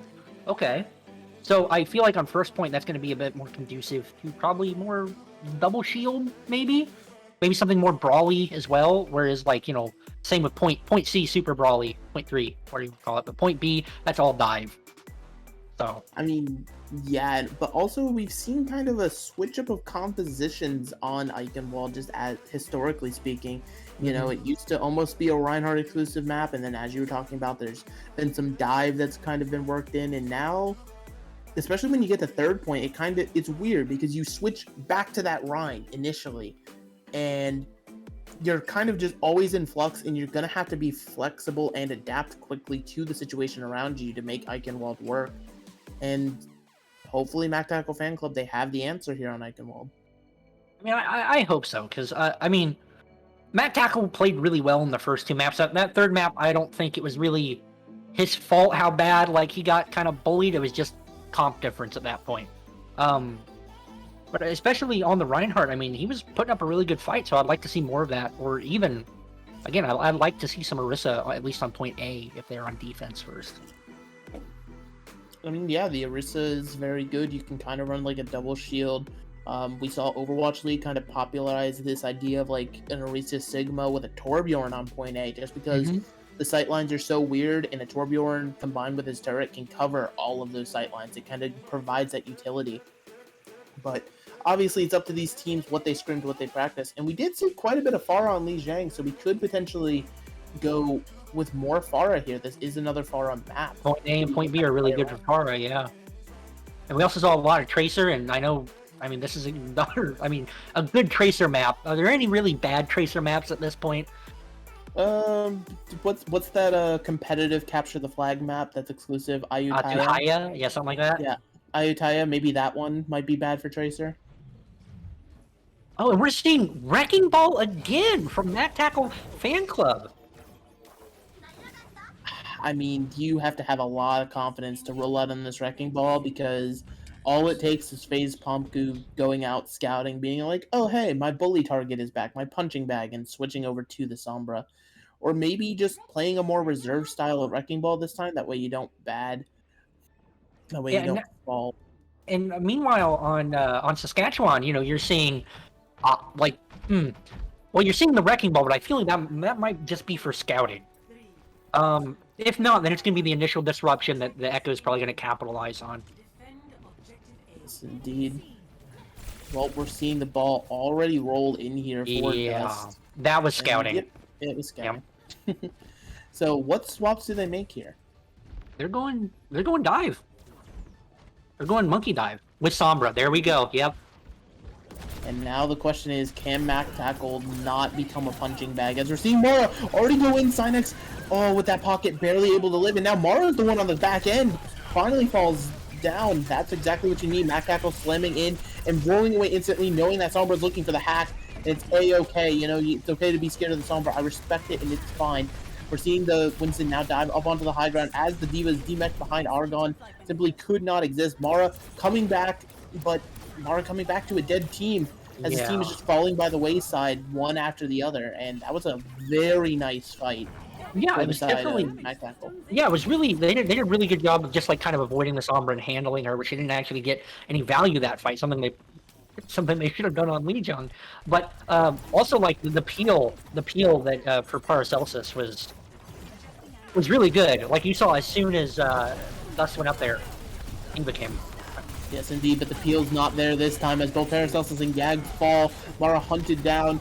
His counterpart in Sinex also falling as well, and Maktackle not really able to do a whole lot because he has to live in fear of the Sombra. But the Sombra was actually hacking Joff on the Diva, and that was just a very quick, initiated, coordinated dive that's going to give them point A for Saskatchewan.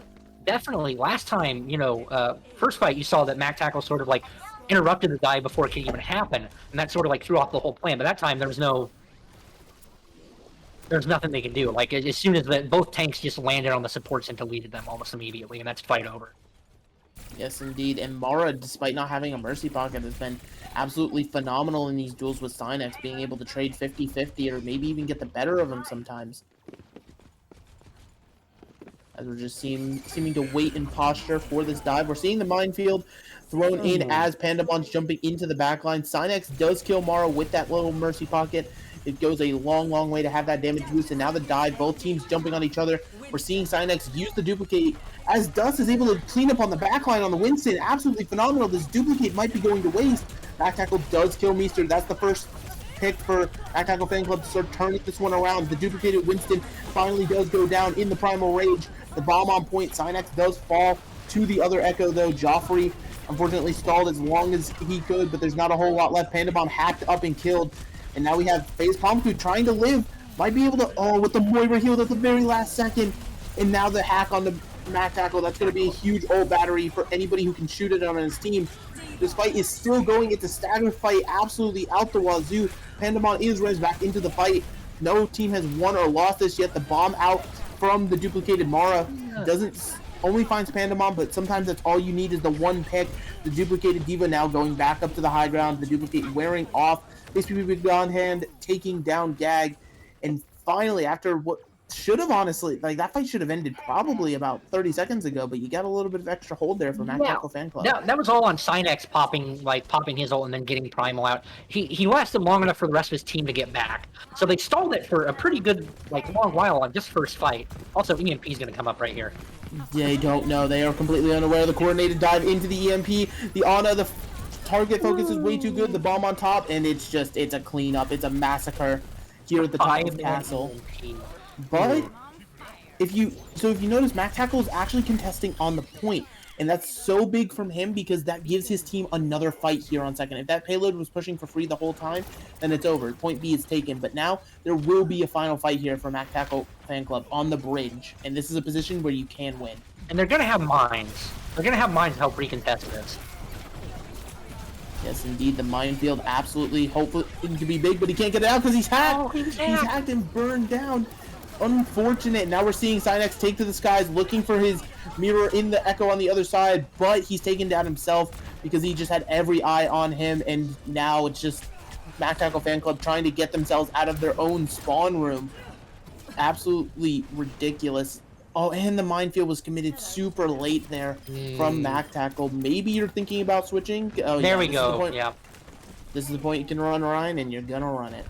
Now, I'm wondering if they're going to switch to Zarya after they get Bomb and use it. I mean, yeah, that could potentially be another difference maker as we're seeing a fight start with Cynex duping a Lucio. I don't believe that was intended, because it doesn't really help your team too heck of a lot. Meanwhile, Maktackle with the Nano Orion does pick 2, but it does not help his team. They're all falling by the wayside because of Meester's Coalescence. It's just way too big. Cynex touching the point now. Joffrey realizing he's probably going to have to be the one to get final touches. We see Mara leaving the spawn room. Maktackle going back into the spawn potentially just to get healed up as we're seeing this payload push in from Saskatchewan. Someone's got to be there to touch. Joff is there. The Deadeye from Pandemon trying to create space, but it just does not get any picks. The beat from FaZe PP Godhand keeps his whole team healthy. There's a duplicated Echo somewhere in the fight, but Joffrey does find the first pick on the Beaster with the bomb. But FaZe PP Godhand once again going crazy on the Lucio. Already killed 2, FaZe Pomku. And there's the third pick. It's just this Lucio's putting in damage like he's a DPS, like he's a Zenyatta. Oh. 2 minutes 12 in the bank. We'll see Saskatchewan cap Eichenwald. I'm really surprised that Maktackle lost that final fight. It just seems like every fight on point B and point C were just like knocked down, drag out. Like they went on for so long. I've never seen like there was a clean reset on like the first fight on point B and then like the last fight on point C.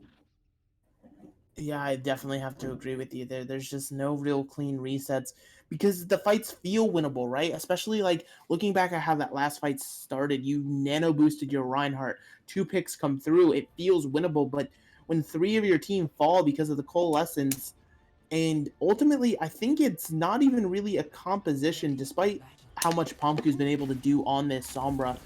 I feel that it's more of just the sheer tempo that the Saskatchewan Roughriders are playing at. They're playing super fast. They're not giving Tackle Fan Club a chance to breathe, catch their breath. It's just constant all-out engagements. And I think Maktackle's just feeling outpaced. Yeah, it's definitely better tempo, and I also think it's better ult cycling. Because there was a moment in last fight where they got off a shatter... it was a shatter bomb combo that destroyed... destroyed Cynex's dupe and killed somebody else, and then the remake from the duped Echo also killed somebody else. And it's just like you didn't invest your normal bomb, you invested a dupe bomb and a shatter, and that was it. And that just, I mean, they just seem to have like better understanding of what they want to do when they need to do it. Yes, indeed. But now we're seeing the standard rush come out from Maktackle into the double shield. This is going to be an interesting little poke out as the Orisa's on low ground, being bullied already. The Orisa 1 HP, the gold wearing off. It's only a matter of time before the Orisa falls. Dust cannot hang on. Joffrey now just kind of keeping the attention, making sure his team does not die, using the defense matrix effectively as Pandemon kills Argon, and Maktackle able to swing that massive hammer and gag, getting a boop onto the opposing Echo, and now we're seeing this point get capped. And once again, that was just a matter of out-tempoing the opponent. Double shield played way too slow. There was nothing really to keep them in that fight. And did Orisa go down there like on her own, or did somebody boop her off? If I believe the Orisa went to touch point, because in that point I think like you're thinking the Orisa's the one who caps. Yeah, but I feel like you could. Never mind. We'll get back to it. Yes, indeed. We'll get back to it in a second as we're already brawling here on the high ground, but Maktackle does fall, and we're seeing just the sheer aggression once again now that Dust on the Reinhardt, trying to show you how it's really played almost. And you're here to cart, hitting the kickflip. The Reinhardt is in, he's here, and we're seeing Saskatchewan now get ready to hold on cart.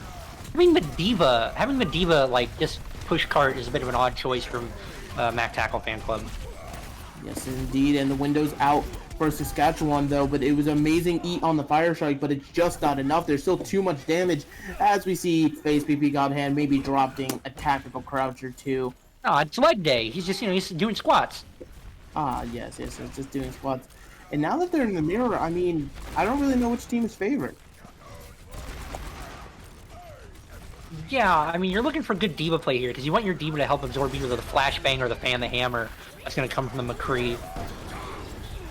Okay, well, the Shatter blocked the Dust being able to get the head of that one, but doesn't help the fact that he's completely frozen up.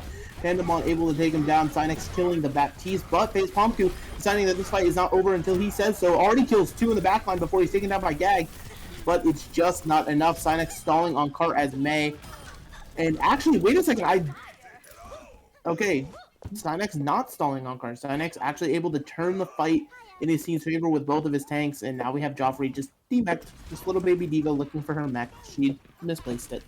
Yeah, so, I want to go back to, like, the first fight that happened on point B where, Maktackle went up, tried to take high ground, and they left their D.Va on cart for some reason, which is a really odd choice. Oh, we got a flank, hold on. Yes, indeed, the flanking high. Oh my goodness, the roll to boost him up! All it gets is the immortality field, however, and that's just how it is. And now we're seeing the pin come down. Oh, but the pin into the insta-freeze onto Maktackle. Maktackle falling over.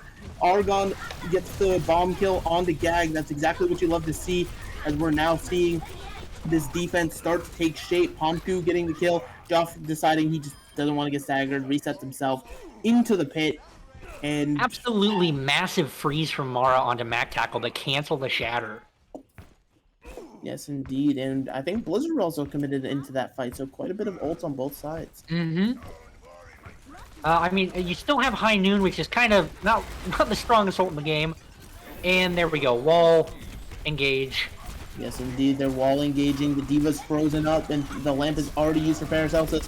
It's going to be close. Oh, the Deadeye does find value. Lots of damage put in. FaZe PP Godhand taken down. This is a winnable fight, but FaZe Pomku, once again, he just seems to always get picks in these fights, but it does not seem turnable. The baby D.Va's on point. The May ice blocking just to stall. It's just a little stall effect to get you a little bit more point percentage. And now there's going to be one final fight, it appears, on bridge, unless the defense holds, unless FaZe PP Godhand does that. Whoa. PP Godhand is carrying so far as Lucio, just putting everything out there, getting so much value. Yes, indeed. Oh, and the window fire strike absolutely massive with the Baptiste combo. We're seeing the Deadeye out for FaZe Pomku, but the Deadeye finds both supports. Wait a second, and Argon takes out Maktackle. What started out as phenomenal. An easy fight win just thrown away because of a Deadeye in the backline. Nobody's looking for FaZe Pomku. He's a menace to the society. Please, somebody stop him. Oh man, that was a nasty flank actually. Jeez. I expected Maktackle to win that one after the fire strike through the window got 2. I think we all expected it, but you can never cat out FaZe Pomku, and now we have Sinex kind of starting to lead his team towards a rotation. Seems like they want to go back to point. They don't even want to touch high ground, which is very interesting, especially seeing as they're about to play into a double Blizzard. Both Blizzards being thrown out. Sinex dies, though, before anything can be gained too much value. The lamp is on Maktackle, but the lamp wears off. Maktackle falls. Argon is able to boot his counterpart off the map, but wait a second. Pandemon trying to bring this back. Both the supports and Pandemon. Now it's just Lucio and the McCree, but it doesn't seem to be enough.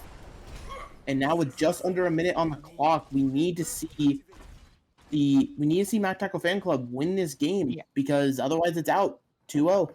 Yeah, they invested the Blizzard, but I feel like Maktackle went a little too deep that time trying to get the pin and get out of the Blizzard, where he isolated himself in the other team's backline and he got deleted, and it also left like his own backline pretty exposed to FaZe Pomku, who's been kind of popping off this entire map. I mean, absolutely, and we see Sinex on the Doomfist trying to find value. Pandemon 99 having the Deadeye out, finds the Lucio that's been a menace, but the bomb is now being thrown both ways. Joffrey is able to kill his counterpart. The D.Va's down, but both teams taking down each other, and just in a very strange, quick fight with both bombs being chucked. We're seeing time get added to the clock here. PP Godhand killed, raid boss down. They got that fight. Exactly. I mean, it's so insane the value that this Lucio is providing to their team. He always seems to be in the right place at the right time. He's getting picks. I mean, the speed speaking Deadeye. of Speed Deadeye. Oh my God, he combined still with got the window. Oh, but Cynex coming in, having something to say about it, slams through the window, turns himself into the projectile, and now the Mei stalling card as long as she can, but the Mei does fall. Mara will have Blizzard for this final fight, but I don't know, with this Doomfist in play, it seems like the momentum's finally starting to shift. Yeah, that's a lot of value from that Doomfist, actually. And he's already 90% to ult after the first fight. Oh, and he's behind him. He's behind, they're unaware, but the window's already out. The stun onto the Doomfist. Oh, but he's killed before he can ult out. Oh, that's absolutely brutal. The Blizzard now being committed after Cynex has fallen the beat to try to keep the team alive, but I don't think that was exactly needed because you already had the Blizzard and stuff to win. No. Oh, the Baby Diva getting staggered with less than 30 seconds. This might be game-changing right here. This might be game-ending as we're going to see... Oh, the rematch, but unfortunately it's killed because it was just 1 HP. Honestly, but like that last fight, if it wasn't this close, is probably the best case scenario for Maktackle where Saskatchewan invested so many ults. Oh, the Deadeye gets 3! The Deadeye gets 3 combined with the Shatter. Absolutely massive. The Shatters were traded, but nothing came of Dust Shatter. A little bit of over-eagerness, potentially some showing of hubris. And Paracelsus is still gonna... They can't touch. Oh. They can't touch, but yeah, we're putting ourselves in a very interesting spot here because now there's no loss condition if you're the side of Saskatchewan Roughriders. You simply have 2 minutes and 12 seconds to cap 1 tick, and meanwhile, to keep your game alive, to stay any chance of winning this match, you have to hold this defense here and still play 2 more maps for the side of Maktackle Fan Club.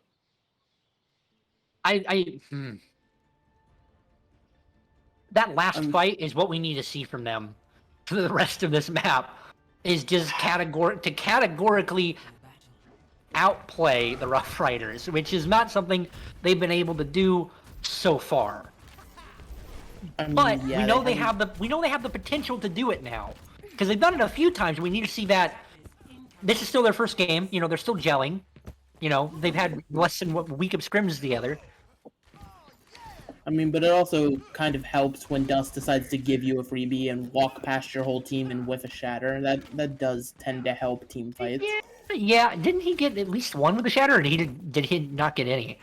He might have gotten one, but still, you know, maybe not having your Reinhardt in the opposing line, maybe not the place for him. Yeah, he was trying to get that cheeky Shatter and just sort of backfired. We've all been there. Well, the doors are opening. The 2-minute, 12-second hold of Dreams begins now. Dust starting with a little bit of scouting. Everyone's just looking, waiting. Yeah, they see that they're on pharmacy. The pharmacy for Mara. I wonder if it'll pay off.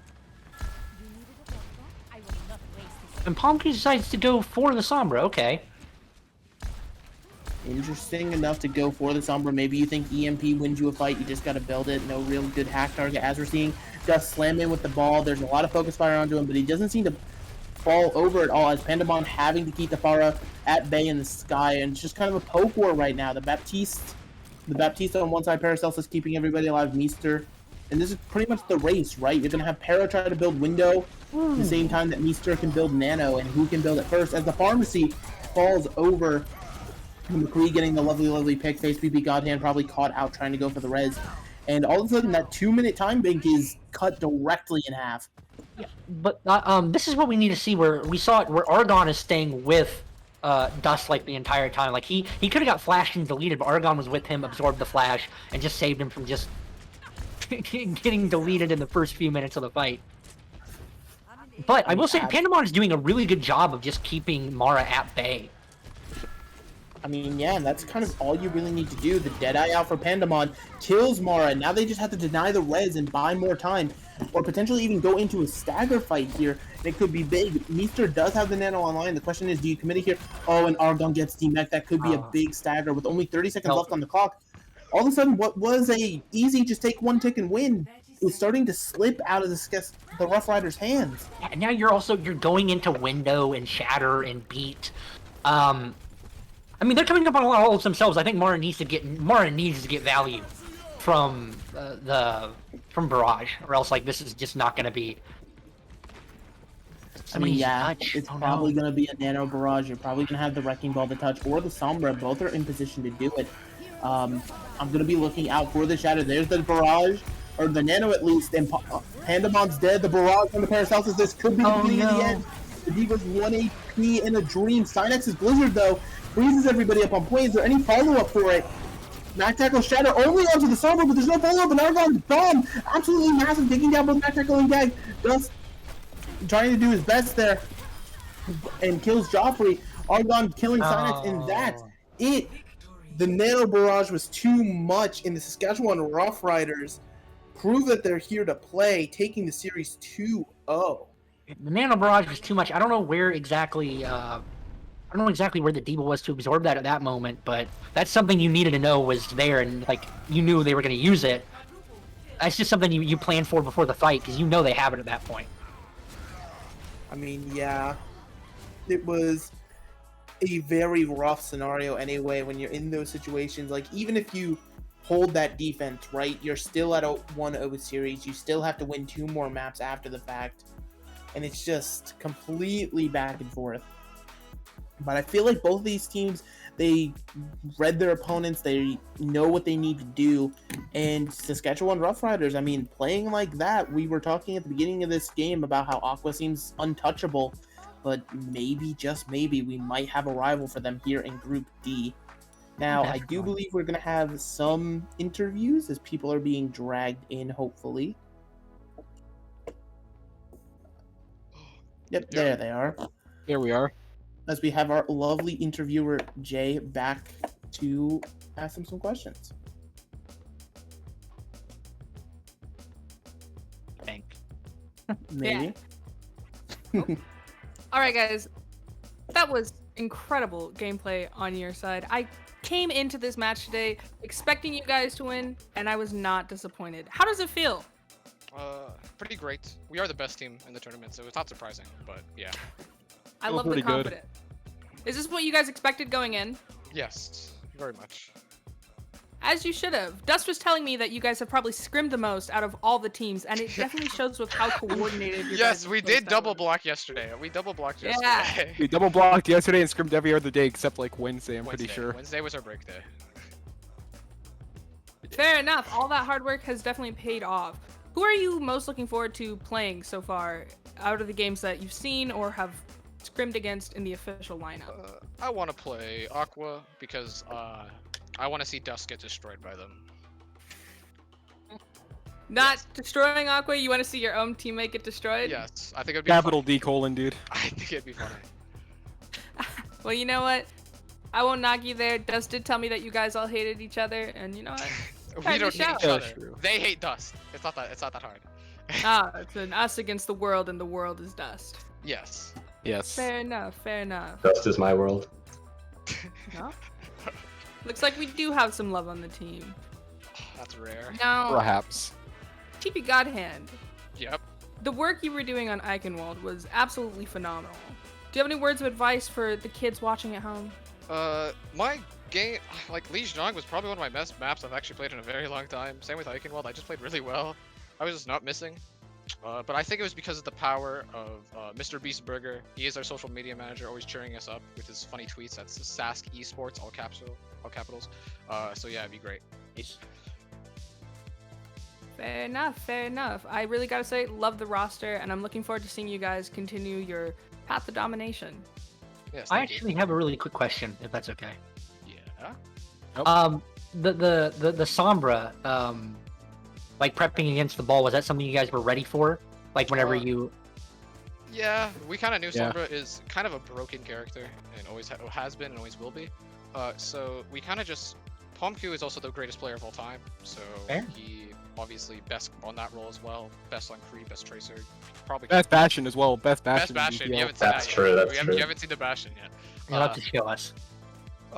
So yeah, I think Sombra is just a good character, so we pretty much play with everything, whether it be against Ball or Rush. I think it's It's just just a good. little Season 2 Shanghai dishonesty we're just using. Yeah, even though Shanghai's a bad team, we do steal some of their shit. True. So yeah.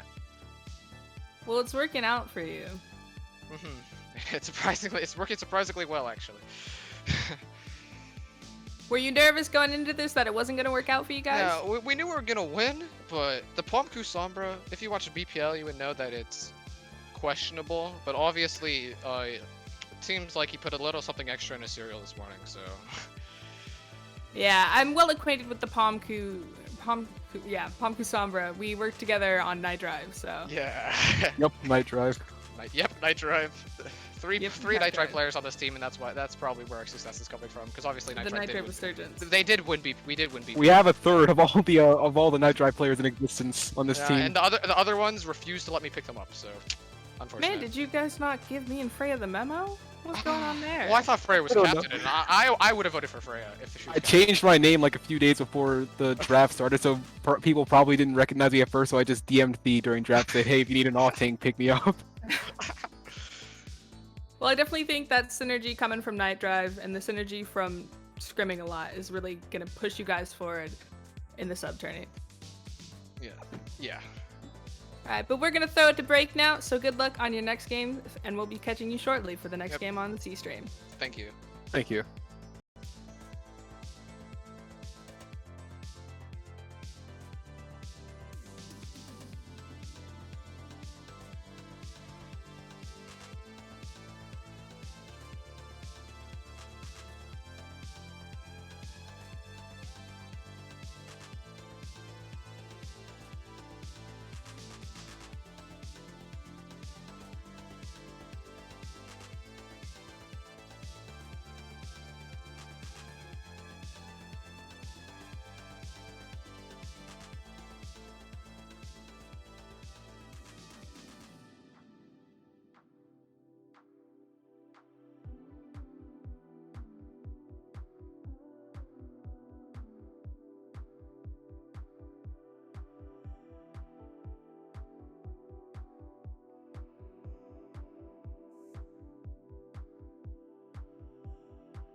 up, everybody? Welcome back to C-Stream for the Avast Sub Tourney 4. I'm your host, Jay Sushi, and I'm joined by Faceful Ace and Winter today.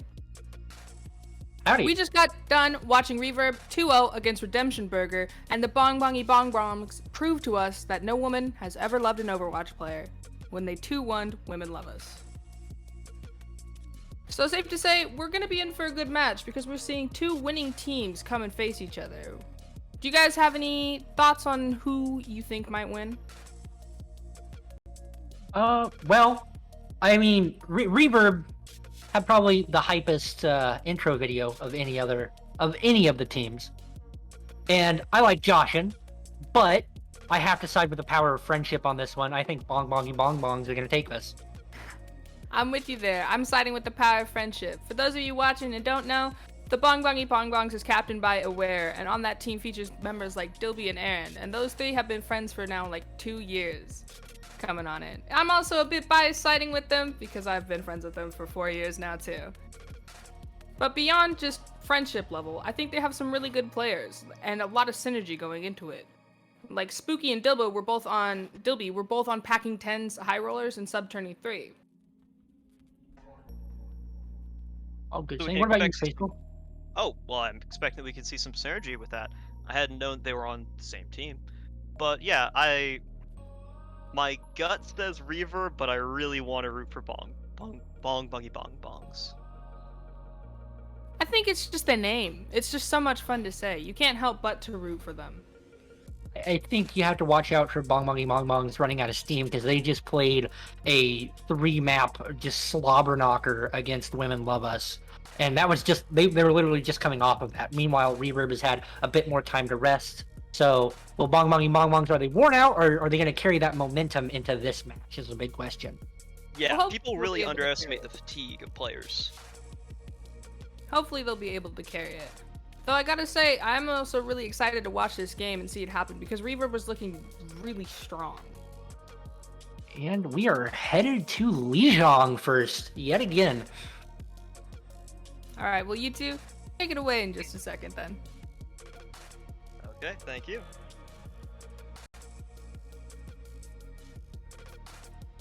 Now, on our last foray to Lijiang, we saw a lot of Pharah. We saw a lot of Wrecking Ball, at least, especially on this point. We saw a pretty good Sombra, too. I'm expecting to see more Pharah again. Oh yeah, I don't know about Ball's- Wrecking Ball.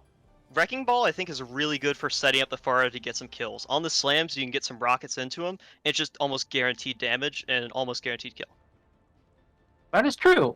The last time we saw the Wrecking Ball get absolutely shut down by a Sombra, and we see a Sombra right now from Yamcha coming out, too. So this could just be maybe a take two of what we just saw last match here on C-Stream. True, and it's going to be determined by how they adapt this Sombra. Do they see it and they scout out and swap over to the Winston? Like, I see that Dilby has swapped over to the Winston when he was eyeing the ball, and I guess it's probably in preparation in case the enemy team has Sombra. But I will say that as of right now, Reverb does have a lot more damage with the Pharah Tracer rather than the Sombra Tracer. You're looking at like more utility for Bongbongie Bongbongs. True. I don't know if they're going to be able to damage to follow up with it with the Tracer Sombra. We're going to have to see how they go onto the backline here. Already It feels good Joshin. from the Pharah. Let's see, do they get the Moira? If they can force out the Fade, then they go onto her very aggro. There's a huge slam in. And you'll see him doing this. You'll see him doing this. He wants to go in and use his slam, but then get out very quickly so that he isn't capitalized upon by being hacked.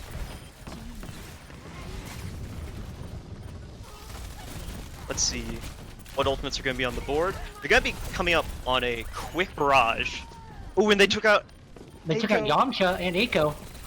Oh, with the Moira out of the fight, they're just going to have to try to stall this out.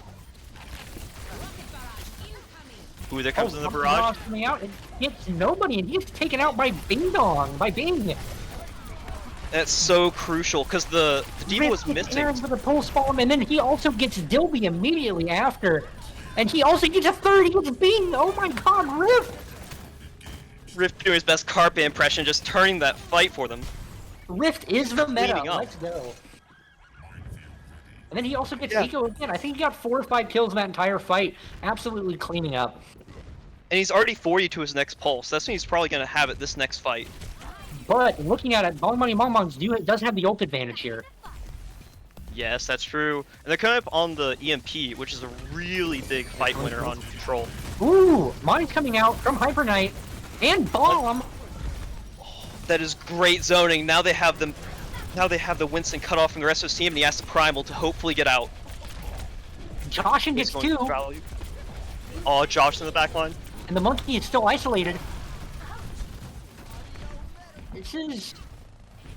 Yeah, This is quite a scrappy fight. This is very scrappy, but I think Reverb should be able to pull this out. Oh no! Joshin bootbox Buka! That is huge. Getting the Diva out of the fight means the Pharah is just near uncontested.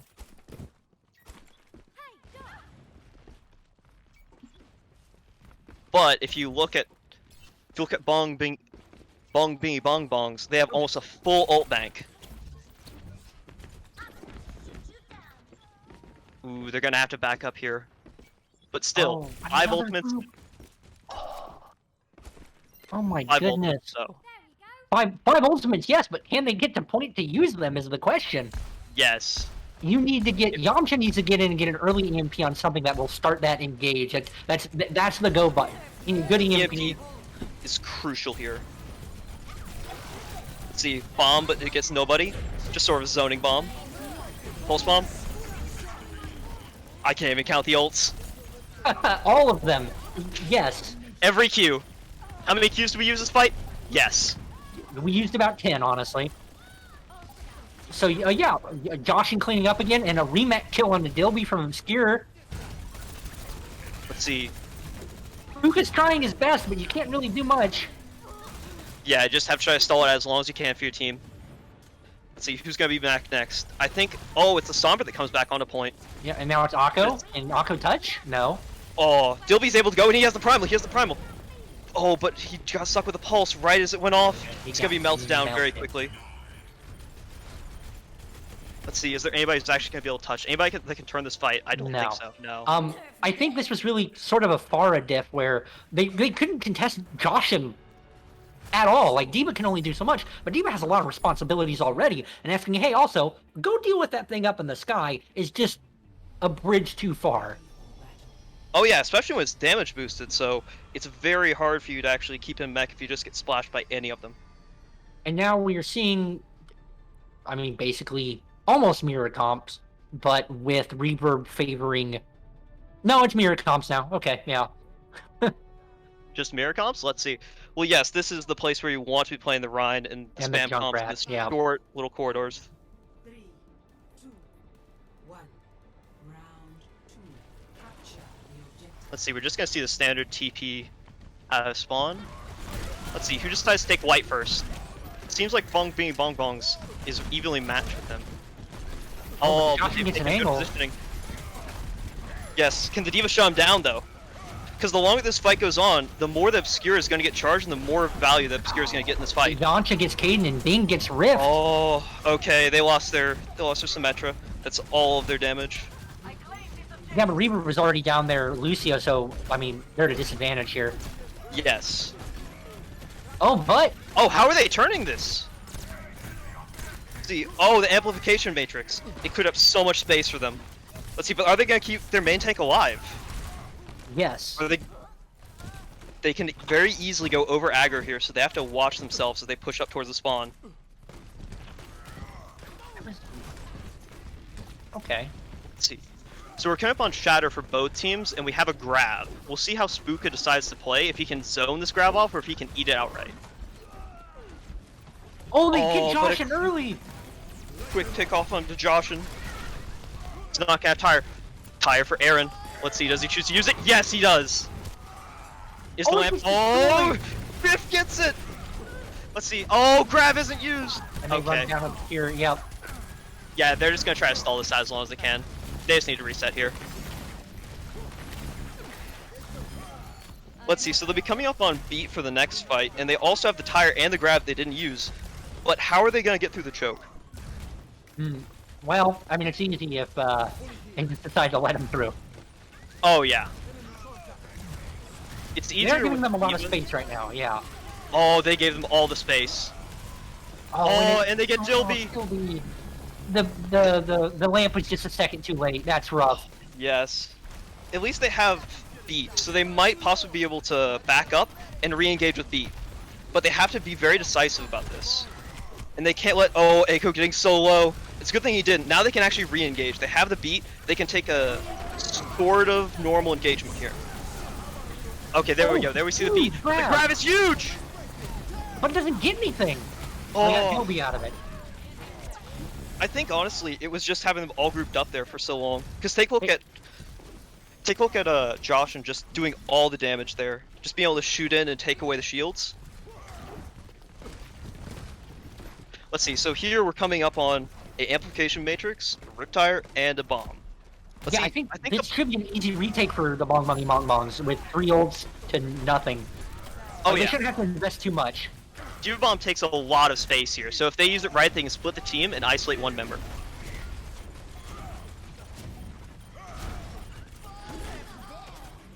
Let's see how the bomb. Oh, no, bomb is huge! I'm tired. Oh, everybody was looking at the tire, and then they just got. And they just went right into the bomb. They used all 3 ults now. Yes, but right now they have them in the choke where they want to. So long as they don't give up space, they can start to build ults here. They're gonna make them pay to get through this choke. I think they need to push up closer to the choke and just have their Lucio right on the Ryan's tail to speed them out if necessary. They're giving up way too much space for Reverb to get back in for free. Yeah, because the compositional differences, the Diva helps you get through the chokes. So they really need to punish Reverb for running the Zarya over the Diva. See, Dilby goes down quick. See, how are they gonna do without their Mantic? Oh! Hyper Knight decides to take the fight into his own hands. Is this gonna be a quick? Is this gonna be a quick Li Zhong? Let's see. Actually, yeah, they couldn't touch. Wow. I feel like they were just giving Reverb way too much space to get back in. Like, they needed to delay as long as possible, especially with how far away Lucio, Bing, especially how far Bing was playing away from the Reinhardt. Like, you weren't helping him any. Like, especially you saw the Reinhardt get caught out. Yeah, and you need your Lucio to be like right on your Ryan, right on top of your Ryan to help him get out of those situations when he starts to get in trouble. Like, they needed to play closer to the choke and give it space when they actually absolutely had to, rather than just giving it up for free. Yeah, a main tank friend of mine always refers to Lucio as the speed bot, but in this composition, it really is all that you are, because getting that Rhine into position is so crucial, because he is what you want to hold the chokes. Yeah, I mean, you already have the damage from Junkrat, and, Diva can sort of help absorb any of the projectiles coming in, but, like, they were just held back too far. Like, especially with how far down they were in terms of percentage throughout the whole thing. Like, they needed to waste more time. Yeah, you saw how quickly they were just able to come through choke. They were able to just use their ultimates on point rather than use it in choke to try to get out of spawn. That's what you want to do, is you want to make them use their ultimates to get out. And we have some substitutes coming in. Sawdust is swapping in for Hyper Knight and Air Trek for Caden. And that's on Reverb, by the way. And we are going to King's Row. Ooh, King's Row. We'll be looking forward to a lot of Reinhardt, hopefully. Yeah, which, judging by what we just saw, we hope that the Bongbongie can fix their problems pretty quick. Yes, we have been seeing a good bit of Winston here today, so depends which team's going to try to shake things up. Well, I think what we really need to do is we need to see Bing play closer to the Reinhardt and play more in sync with his main tank. Because there were a couple times where he just wasn't where he needed to be. Yeah, and also the team as a whole. I think they're playing a bit further back. Yeah, they were definitely playing more passive, whereas Brawl is more of an aggro comp. Like, it's almost this isn't like double shield. You're not holding angles, Yeah, you don't want to take an off angle. You don't want to be in like a safe spot, because you just have your Rhine swing. You will be safe. Yeah. Yep. But it's a really fun comp.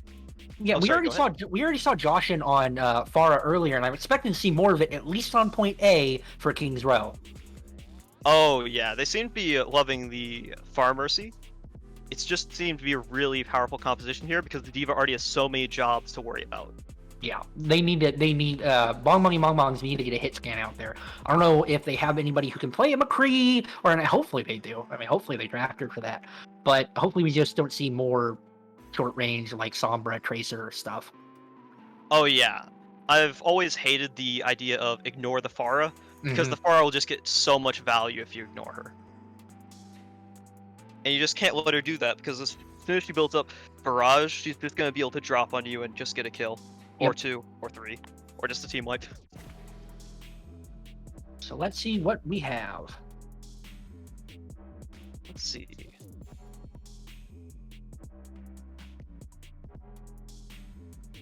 I mean, I'm expecting Reinhardt no matter what from both these teams. I hope. Oh yeah, I'm hoping as well, because Brawl is just so strong here. I'm wondering whether or not they'll use the D.Va or the Zarya, because both have a place here. Ooh, the Sigma! They're going for a spam type of comp. Okay. Yeah, and it looks like Reverb is going. Yeah, they're going like pure Brawl, but I mean, yeah. Bongbongie's going with the Sigma and the Hanzo. Yeah, the Hanzo here is really good because Dragon Strike in these tight corridors. But also, I'm wondering, what? An Orisa? I'm sorry? I think they're just flashing it to tease us. And wait a minute, They know. wasn't Bing on Lucio? Wasn't he a support player? Yeah, last time? yeah, I think so. Okay. Well, we were talking about before, Jostin actually can play a Winston as well, so he doesn't just play the DPS, he also plays a little bit of main tank. So I guess they probably have some swap-ups here and there that they can make, depending on what they want to play. Let's see. Both of these Meis, I'm wondering where they're wanting to wall. You see a lot in rank trying to do the choke. Oh, there's a good wall. Oh, but Bing Dong is caught out. He's a pretty good. He has a pretty good angle for pumping in damage into their back. Oh though. yeah. Somebody needs to deal with him. Oh, somebody needs to go. No, nobody looks at him. Oh my goodness. Look at his ult charge. He's already got as much ult charge as Reinhardt. Josh knew he was there. He tried to flashbang him and went away. Like they needed to like wall and then go and chase him down. Like they needed to go as a team. Yeah, they needed to wall off the rest of the Bongbongs and then chase down. Bing. Yeah, if somebody takes an offhand like that, you just need to solely focus them down because once they're dead, you can take a 5v6. Yeah, you can't let Sigma just sit there and pump that damage into you. Oh yeah, let's see. Oh, huge shatter while he's frozen. They're actually gonna be able to hold here at Arches, or are they gonna keep the spawn camp? Spawn camp? Come on, let's see it. Are we seeing some fusion uni here? Oh come on, I want to see it. Oh, no. No. Yeah, Arches is definitely just the better place to stay. Especially when you get the cart rolling, because the cart also acts as a bit of cover there. We're coming up on dragons. Probably use that to displace them, maybe get a good shatter off. I'm really wanting to see them to use the Flux and the dragons together, because it's so good for displacement, and then the dragons is just good for cleanup. Oh, but they lose both main tanks. Both main tanks? Oh! Woo, okay. Comes out. Okay. Clean up. But meanwhile, Obscure is still out of mech, so this they need to regroup quick, and they can move and get there before D.Va has her mech back. Yeah, investing the Blizzard there I don't think was a good idea, just because now they're able to push up because when you're down players you can't hold board. Yeah, without D.Va and mech, they're at a severe disadvantage, and I don't know if they're going to be able to get it back too easily. Look at all the space they're giving up. Oh, and they still don't have the mech back for this next fight. Nope. They're going to real quick. There we go. Oh, they get the mech back. Yeah, there we go. They need to speed Deadeye or something here so that they can make space. Oh, there's the charge. Dragon. Oh, from behind. Deadeye. Oh, takes out the Sigma. The Rhine's low. The Rhine can't shield both directions. He's just taken. Oh, but the team cleans up while he's on a flank. You know he's up there. Go get him. Well, I guess nobody can. Lucio. He's just gonna go in and try to get one kill here. Oh, what? Is this turnable? No. They didn't have their main tank. Yeah, I mean, they didn't really need to deal with Josh. I mean, he got one pick with his Deadeye, but he couldn't really do much else because the rest of the team was just around that corner, dealing with what was left of Reverb. Yeah, I think that really shows that when you go on those flanks, you need to be very quick about it because all the time that he was going on that flank, he wasn't putting out damage, whereas Yamcha was putting out so much damage. Yep. Just in the team fight, he was able to clean up after. Let's see. Oh, good I like this bomb. Oh, and it booms Sylvie back in and gets the mech kill. Oh, that's That couldn't have been planned, but man, was that impressive. No, totally planned. Totally planned.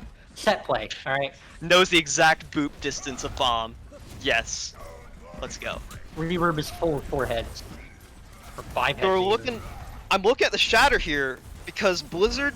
I'm wondering who's gonna try to use it first. Spooka doesn't have it yet, but I don't. Oh, Rift's going in. Okay. And there's a blizzard. Where's the Ooh, Sigma just here? up. I think that's on Ding Dong here because really you want to zone off the Blizzard. It's really Yeah. hard to eat a blizzard as a Sig, but yeah, even just like the threat of being around it and saying, "Oh, hey, Yeah. I might eat it." Meanwhile, he's all the way, behind his Reinhardt. A lot of times you don't actually want to like straight up eat it. You want to make sure that it gets no value because if they commit onto a Blizzard that gets no value, then you can just commit with your Blizzard and then you get value out of it. Especially considering they usually use speed. Oh no, he split off. Oh no. Are they going to go? Okay, he gets No, out spawn. Okay. So let's see. So we're coming up on dragon. We have dragons? On both And sides, Blizzard? yeah. Yeah. Okay, but we don't have Blizzard for Rift, so it really depends on if Spooka gets any value out of his Blizzard. He has to not get this eaten and get a good one to split off the team.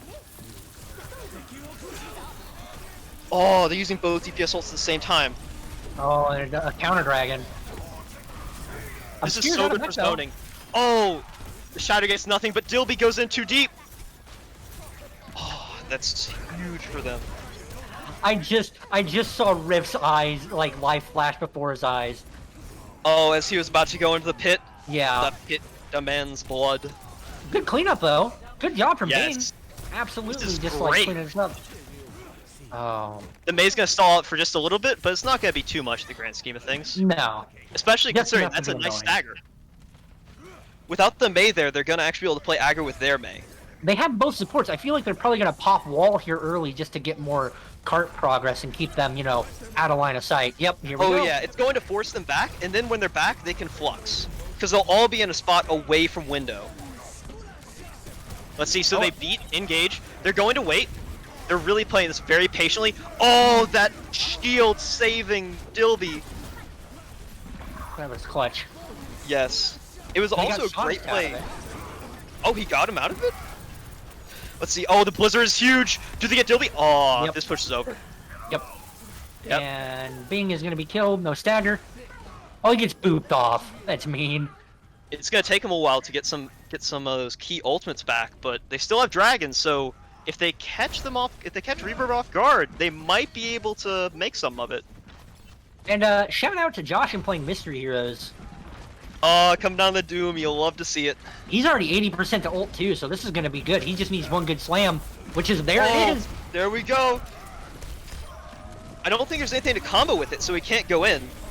He's going to. Oh, he is going to go in. I think he got caught out by the Dragon Strike. Yeah, I think he had to pop that to save his own life, which is pretty rough, but he'll get it back quick enough. Okay, so they're coming up on the Blizzard. This is huge for them. They don't have almost any ults to work with except Blizzard and Window. Those are two huge ones for buying space. How are they going to use it here? Reverb does have Shatter, so to see if he can get something out of this. Oh, yeah, and Dilby probably doesn't think that he has it yet because he's so far behind. He actually may be able to catch him unaware here. Early window from Reverb. Oh, does the Shire come out? It's going to. You can see it. Oh, oh. Oh, what the Blizzard. Can he get out? Oh, he gets out. Most of them get out except for Oh, Rift. that's massive Shatter! Oh. Oh, That's they what kept- you call it, a fatty shatty. Yeah, but it doesn't do much because the fight was quickly turned. Yes, I think here, they just, by getting just a couple of picks earlier, they're gonna be able to recontest, but they have to get out now. I will say, AirTech is doing a really good job of saving his beats for Blizzards. Like, every time a Blizzard comes out, you see AirTech beat to get his team out. Yeah, a lot of the times you'll see the Lucio try to speed boost out, but the beat is just so good for it, because what else are you gonna use it for in this comp? Oh, are we looking for a possible? Oh, the May wall actually saving Oh, I thought Silence from Gilby charge. charged off the life. Charged off the edge. Oh no, it looked like it though. Oh, they get Oh, Rift! he gets booped off! AirTech with the clutch! And Rift was shattered on the ground, and he could have been killed. Oh my. Wait, What? what? No, Did they not touch? They didn't touch it. Oh my god! Because Oh my Dilby was down and the blizzard was zoning. Oh, that's huge. It's not really a C9. It's more 4C9, but Yeah, it's a forced touch. pain. Yeah, no. Yeah. Agree to wear pain. Yeah, because what are you gonna do? There's a blizzard on point. How do you do it? I guess somebody has to put their life on the line. Oh yeah. In You know, that I'm gonna case, touch no matter what. it's just a lose-lose situation where you have to just hope that the enemy team doesn't capitalize on you being frozen. Let's see what That they was do for rough though. attack. Where that was rough. Whenever Dilby shattered Rift. Rift is on the ground. He starts swinging. Gets booped off by Air Tech to save Rift's life and probably save that point. Oh yeah, that was a huge boop off. Because without the Ryan there, they just have no staying power. Like, what are they supposed to do? The Ryan probably could have stayed on when the blizzard came out, and probably would have lived if he got pocketing. Mhm. But you can't do that because then also say Bing Dong had actually touched. He can't actually get any help from Dilby, but Dilby could get help from Bing Dong if he had touched. Your off tank is really good at covering your back, but there is no off tank for the off tank. Yashin is coming out on the far. We're seeing a pocketed far with no hit scan on the side of the Bongbongie Bongbongs quite yet. Hopefully If that they're able to changes. start a roll, then we might be seeing an upset here. Like just an absolute. It's been pretty back and forth, but if they can get a roll started here, I don't know if they're gonna have an answer for it. Oh, that's a huge boop off. Oh, you Okay. being off the high ground. Yeah. And he sees yeah. Okay. I'm wondering if they're gonna swap out the Hanzo for a more dedicated hit scan when they notice the bar is here. Okay. Looking at a lot of damage coming out here. You cannot ignore this Pharah. Oh, and they're just ignoring the Pharah. You can't do it. This doesn't work. No, it does not. Especially when you're running the Sigma, and the Sigma can't counter the Pharah as much as the D.Va can. The D.Va's just really good at eating up all of her damage. We need to see a switch onto some other hit scan. There we go. McCree's coming out on the side of Yamcha. Okay. Let's see what they go for. I'm really looking for... Yes, there we go, the D.Va swap. D.Va is huge in contesting the Pharah. Yeah, D.Va, McCree, and Bap are all... should all be enough to help, at least. Yeah, they're really going to have to try to force the front line, though. Because with the Kree, they have a lot more frontline damage, and they have to take the fight pretty quick, otherwise the Pharah is going to start getting a lot of value. Of course, they have Barrage here, so Bing Dong's going to have to be on the lookout. They're also coming up on Blizzard, so this is actually pretty dangerous here. Immortality comes out. Oh, they get Sawdust! Okay, Sawdust and Joshin are down. This actually could be huge for Bongbongie Bongbong. Oh, but no, the Blizzard decides. No. Oh. It was the res on the Sawdust sort of turned that. The Blizzard covered for it.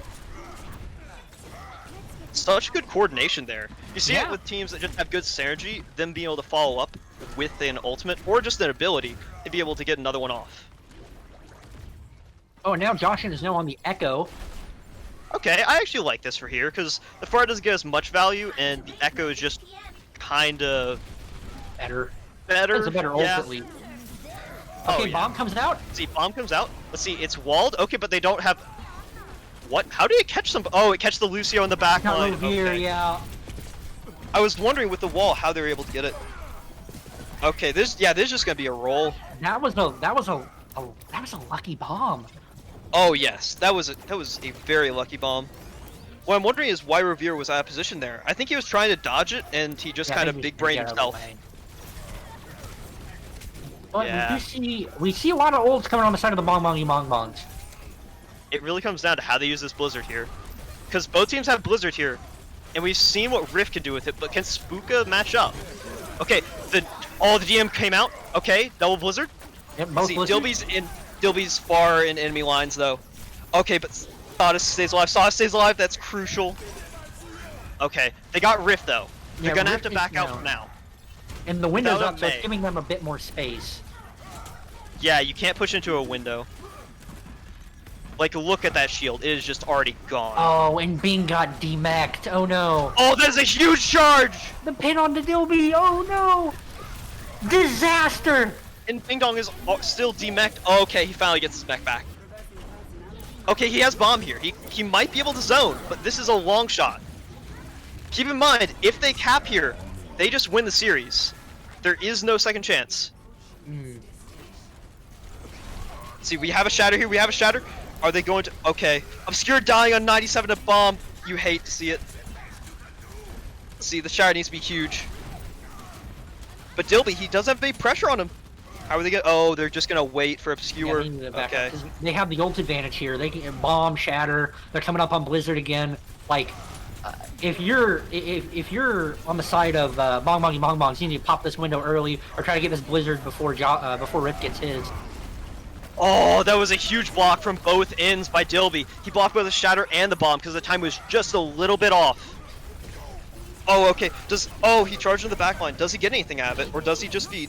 Oh, seems like he's just gonna Rip wreak hot havoc. res. I think this is it. Oh, the beat. Hold on, Such a lonely beat. Oh, but the wall's up. Okay, does he get anything? No. No. The window's up. He's playing a dangerous game here. Just staying out in the middle. Okay. Oh, how disrespectful is that to get Kree Oh, on no. the Echo? Let's see. If they can clean this up. Okay, I think they're just gonna clean this. Yep. Rovier, huge Rovier boot. got two. Wow. I thought this fight was done and dusted. And then Crow gets two also. Supports are popping off here. They need to just reset. Did Yeah, they Sonic can just come back. reset his ult charge? Yes, he did. On the Reinhardt, it doesn't matter as much, but if we saw it from Obscure or something, we Yeah. would be in for a lot longer of a ride. Yeah, this isn't final fight territory quite yet. No need to swap the stall picks at the moment. But we are coming up on both bombs. Dilby has Shatter. They're gonna have beat on the side of Bongbongie Bongbong. Oh, Sawdust. Okay, so they have bomb and they have shatter. Both teams have bomb. So it depends how they're gonna use this to split. Oh, the shatter is actually. Shatter on Oh, it only Obscure. catches Pure. Oh, but Sadist goes down. They need to back out. That's straight, just a reset. Oh, but Dilby goes down. They might actually be able to. No, they can't come back to the spawn advantage. Dilby, I feel like, is just being is overstepping his bounds just a bit. Yeah, like you saw him a couple of times get caught out in the middle of the enemy team, where his team was nowhere to be found because there was, say, a blizzard between him, a bomb or something. Yeah, Sawdust is definitely the more measured Ryan in terms of aggression. Yeah, I think that Dilby's team is really capitalizing upon them all looking at Dilby though. We're about That's to see one an thing. opening bomb from Obscure. Yep, here it comes. Bomb. Oh, but does it catch anything? Okay, they get out lamp. They get out lamp. That's huge. Aggro beat. Oh, and they get air Okay. tech. But air tech kills Spooka. Oh, that's huge. Without the May. Oh, but they don't have the Rhine. Let's see. Can Yamcha? Oh, Yamcha dies. Without Yamcha, I don't think they're pulling off any heroics here. Oh, okay. The blizzard comes out, but it can find nothing. Well, hold on, balls contesting. Here we go. Let's see. With the Kree, they should be able to clean it up. Should. Oh, there we go. No. Dilby's down, but they already have people back out to contest. Oh, I don't think they're not Air close tech enough to goes any down ultimate. for Reveer. Jocelyn taking an angle behind the enemy team. That's huge. He's just putting out damage. Yeah, somebody needs to deal with him. Nobody's looking at. Nobody can because they're having just immediately touch cart. And that's a quick 2-0 from Reverb. Wow, in resounding fashion. No pun Yeah. intended. That was brutal. Yeah. I feel like there was just this might be fatigue on the side of Bongbongie Bongbongs. They just came off a 3-map match and immediately have to play again against a pretty good team. Yeah. I think the reason why they were able to stay in so long, Bongbongie Bongbongs, is because they had those boops that would just set them off every single time they were prepared to take it.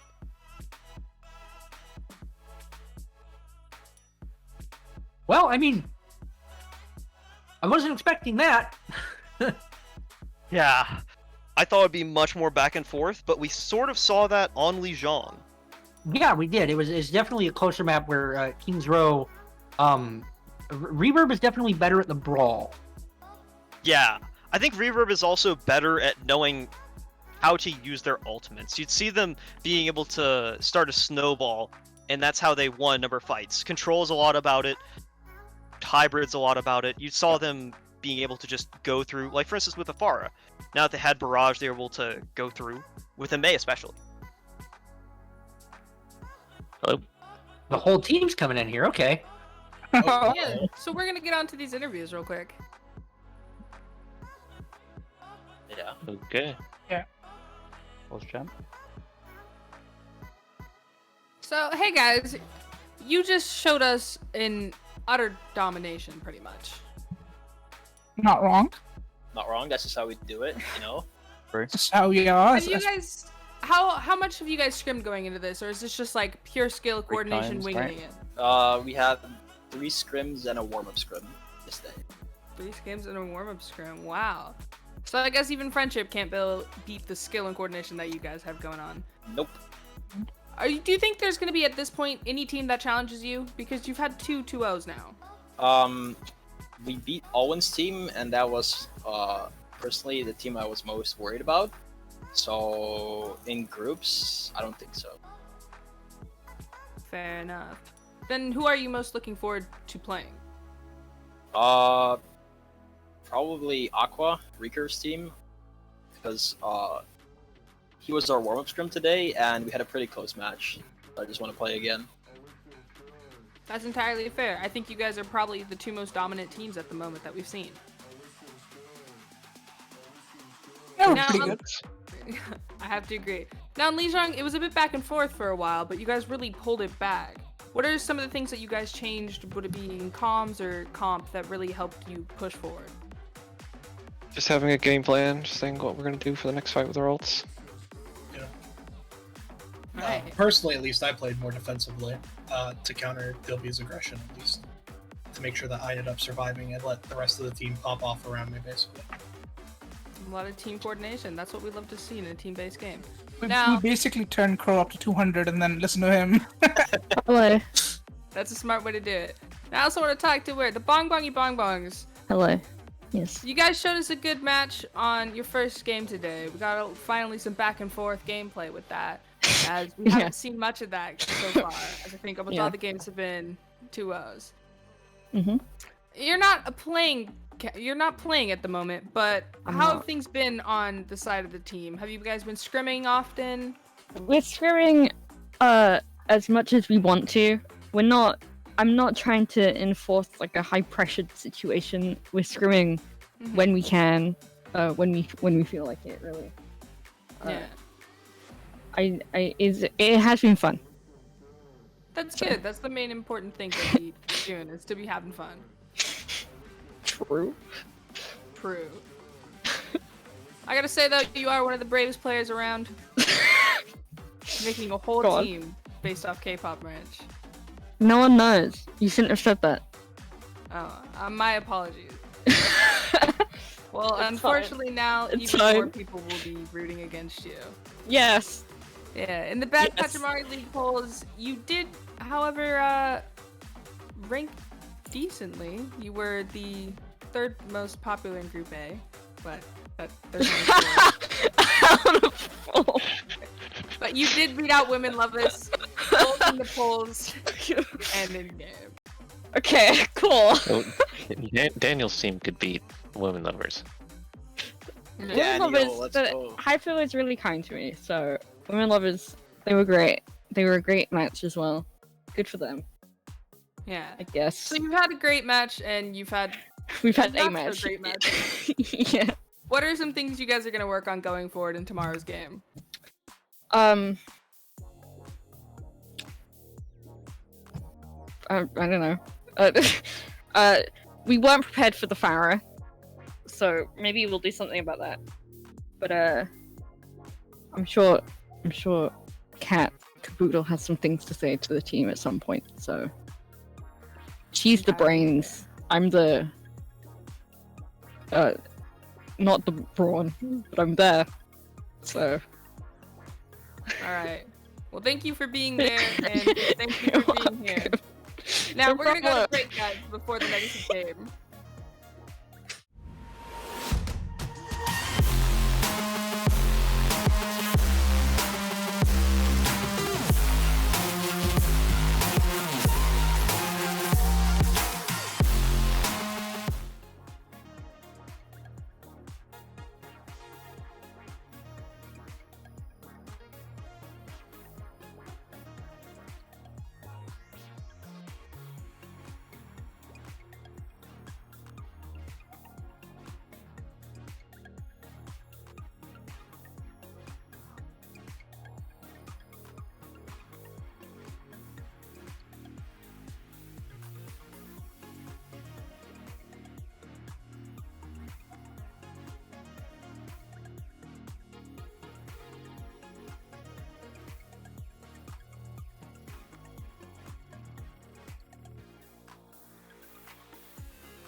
Hello everyone, welcome to Sub Tourney 4. I am your host for the last match of the day. My name is Adrian03. The match is between Woman Love Us and Redemption Burger, and I am joined with Q Around and Cousin as our casters today. How are you two doing today?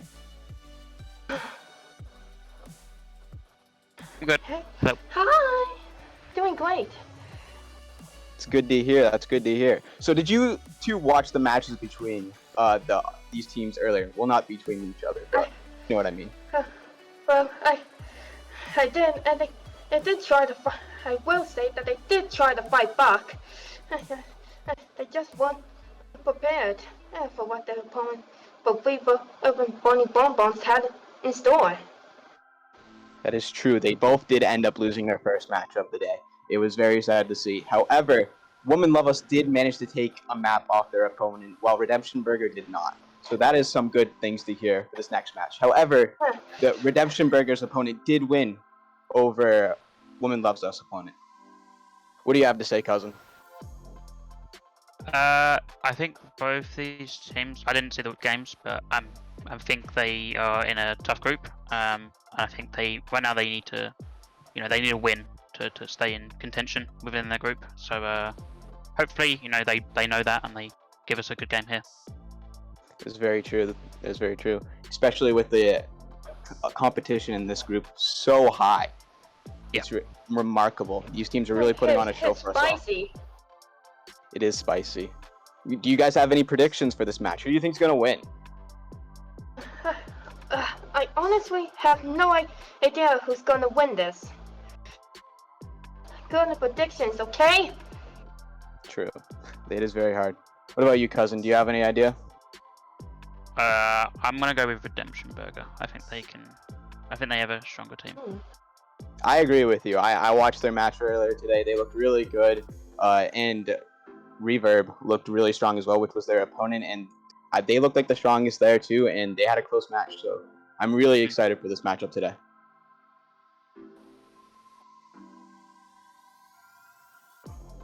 I think we're all excited to see this. True, very true. What about some star players, cousin? Do you have any idea of who you have for the spotlight? Yeah, so I think for Redemption Burger, they're probably going with their all-in onto, All-Win's probably one main support. He's been really good throughout sub-tourneys and BPL. I also think their main tank Valkyrie is like 4.5, 4.6 or something. So they're gonna probably play some rush, and then on the other side, Distortion on the flex support has been really impressive throughout BPL season 2. So I think those couple of players are going to be the key. What about you, Around? Who do you think is the star player that we should be watching out for? I'll pick. I can't help but feel I think that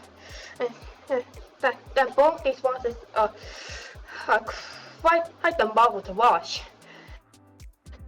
Quite the marvel to watch. But if I had to pick favorite, I say either Fox or Kona for Redemption Burger, and Hyper and Cars for the Women Lovers. True. It looks like we're getting in the match, so I'll see you two later. Have a good cast. Alright. Okay. Hey, so we're going into Oasis for our first map. So, listen, what do you think these teams are going to come out with?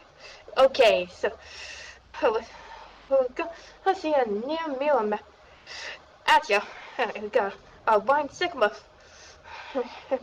versus a Winston Diva from the Women Lovers. Only the Wuxion's the only hero being mirrored in this comp. What do you think about this, cousin? I think I like the Women Lovers comp better. If they play it correctly, they have more, threat, more space created. The other, Redemption Burger, they have to rush. They have to stay together and group up. Oh. Okay, Hyper goes down immediately. He so does Aquarius. And the women are forced to back off. Yeah, it was a really nice. I think it was a boop and a flashbang. Just pushes Hype off Yeah, the map but and they lose that fight. Let's face himself to the gods. He's swapping over to the soldier. Yeah, interesting. We'll see how that plays out. Both teams will engage once more. In my tiny field, already taken off for Redemption Burger. We'll see what happens next. Then, oh, post ball get eaten by Jordan.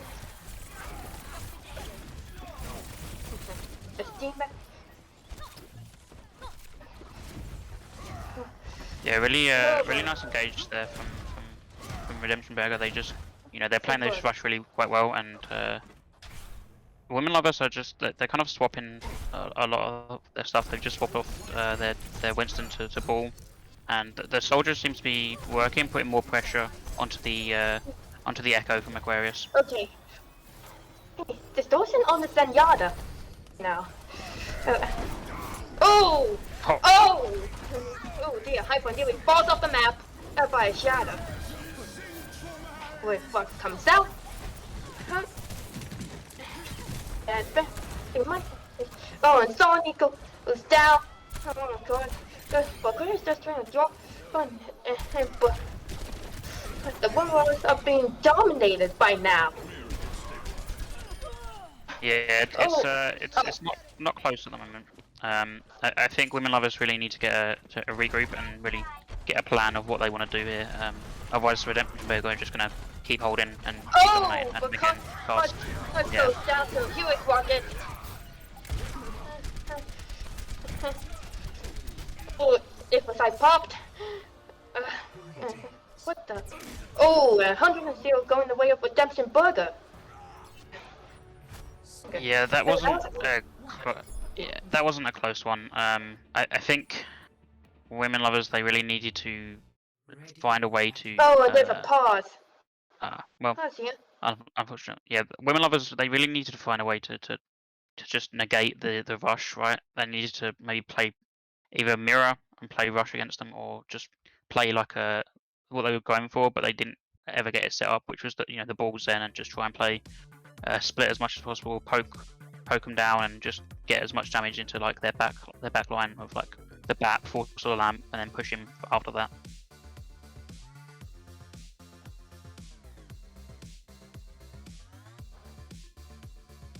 But yeah, as right now we're just in a we're in a pause, so hopefully it gets resolved quickly. I think the next round will probably be mostly the same from Redemption Burger. Maybe Women Lovers will either match or swap it up a bit, try something else, because obviously their plan it didn't work. So I think try swapping up, and we'll see what happens next. Looks like they're still having issues, and he always getting impatient.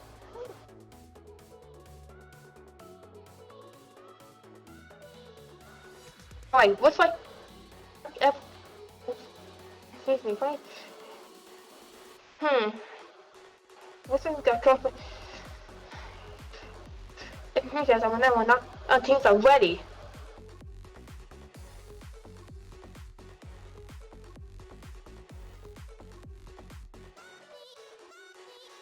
Yeah, we're just waiting on to get back in here.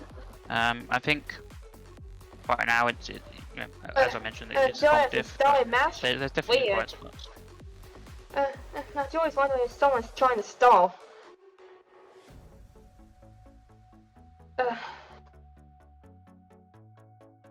Apparently there's a bug in someone's mouse. Unlucky.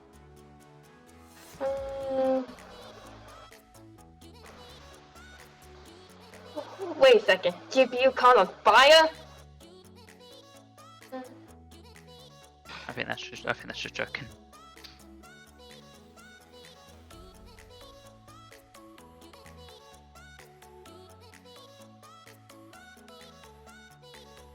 Okay, this bug is real bad. Oh, well, they want to go to break. Yeah, I think we have to, go to break Go to break. for now, and then come back, and hopefully it'll be fixed. Oh, wait. Oh, no, that's fixed. It was unplugged. The whole time. That must be embarrassing.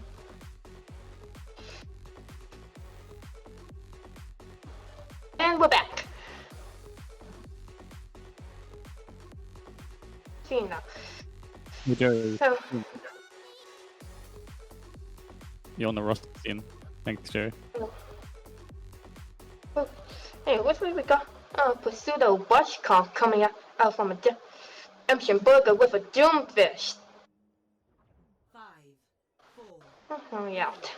2, 1. Clean from the Doomfish.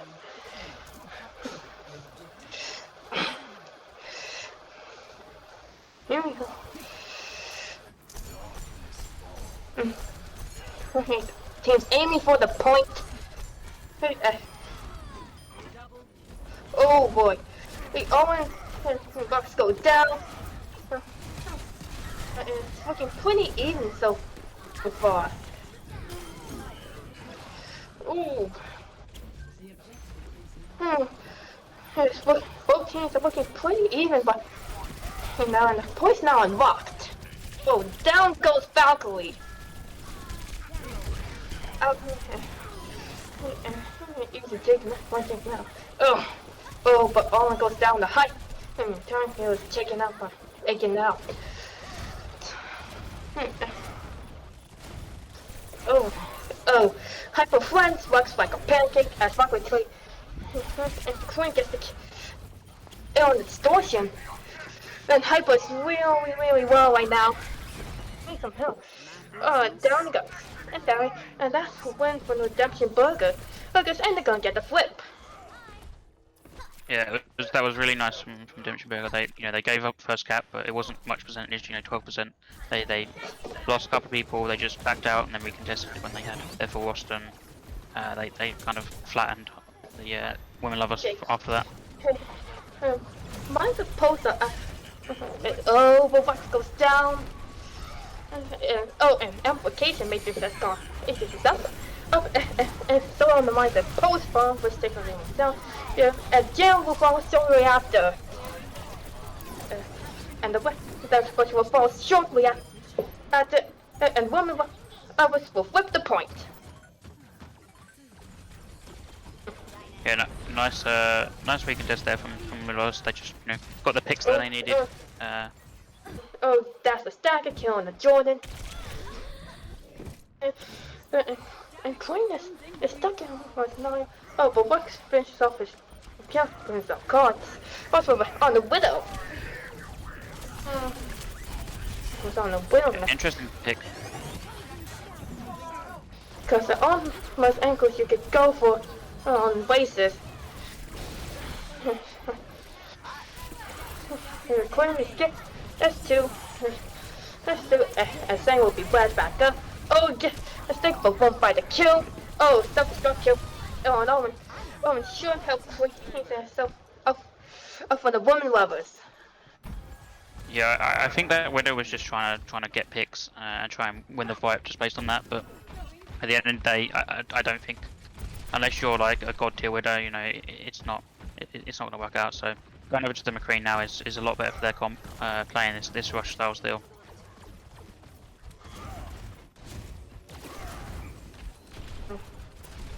And reaching 7 way. Stan has stuff so Shaq goes out, won't find anything. Post walk connects on the works. And Jordan gets steamed. And Valkyrie goes down. Buck switching on the Willmaker again. As overtime has begun. Okay. Lux getting 2 there, and Lux gets 3. Distortion's where it's back. It goes, Lux and gets West 4. finally goes down and has a distortion. Yeah, Lux did get 4 though, so hopefully, hopefully Redemption Burger can win this fight Oh. from Lux's blitz there. Oh, the approach ball. Oh, that's a hook. I'm not gonna join it. And self-destruct gets Valkyrie. And winds out. And that's the first. That's the second round going to the women lovers. Yeah, that was really nicely played from them. They learned from their first round mistakes. They played the ball, the Zen comp, played much more split, much more pick oriented, and they just sort of overwhelmed the side of Redemption Burger there. Unluckily from Lux, you know, went over to the Widow, gets 4 picks there, but at the end of the day, it doesn't matter. You know, women lovers, they can come back and contest, and they win the fight there. This final round with side hook takes the match. Apple gets an early lead in the series. As we got McQueen also for Redemption Burger. Into the tree. He's the echo. Oh damn. Is that with the fight on the point? So I'll get a compromise. I should stay in his positioning. Quinn picks up cards. That should open things up for Redemption Burger. Sammy gets deep. Sammy gets deep at the takedown. Oh, followed by Hyper. And the rest of the one was following shortly after, and Redemption Burger takes the first capture. Yeah, really nicely played from Redemption Burger there. They're playing the rush, and I think on this point especially, it works a lot better than what Women Lovers are doing. I don't know if their comp is going to work out. The rush is just so much favoured here. That there's too much narrow corridors for the rush to work in. Box has depth and I'm ready to go. And we'll see what can happen at one point. On the sideline, which can open up an opportunity if a pick gets found.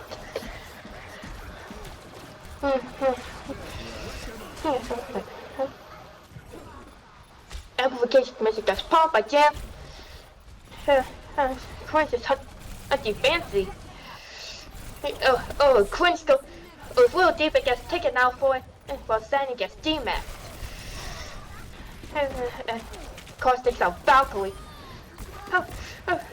Are we before being picked off himself by Rux? But now Jam's gone down. On the rolling, that's both sports of Redemption Burger's gone.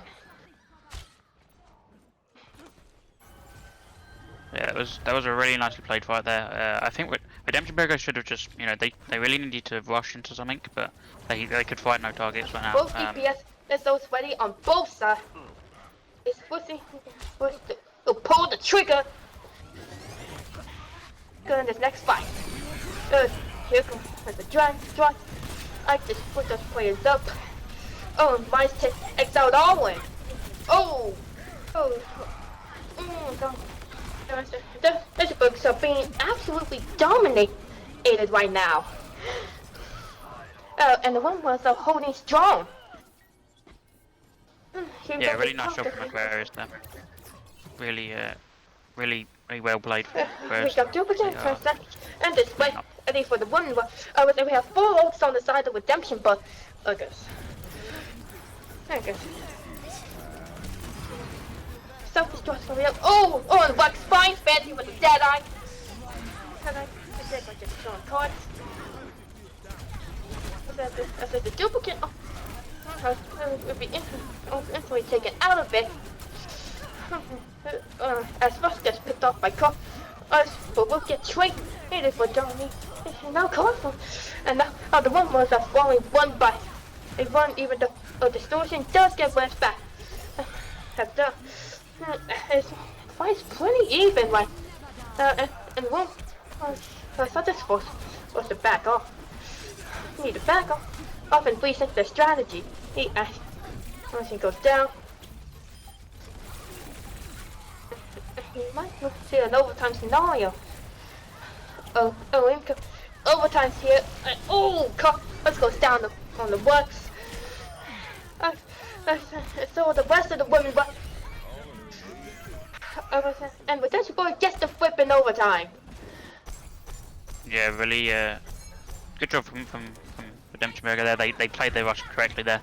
They picked a target, went in, had the ults to force positioning, also the mispositioning from Women Lovers, and they just punished what they could there. Really well done. Oh, Xiao he catches on the Sony. Oh, back off. And the immortality build will be even moved and Jam falls shortly after. Jedi is out. Oh! Cars gets shut down and on to Rux. And Jordan will go down shortly after. The one with Valkyrie. If that's one thing, so Redemption Burger's dead. And the woman will turn the point. And it should be the final fight. It should be the last chance. Final fight. Hey, it's absolute pandemonium. But how on the point that mines are being popped up. Sorry, back and self-destruct. Aquarius picks up Jordan with a duplicated Zero Ball. And that's it. Women Lovers take away Aces and January lead.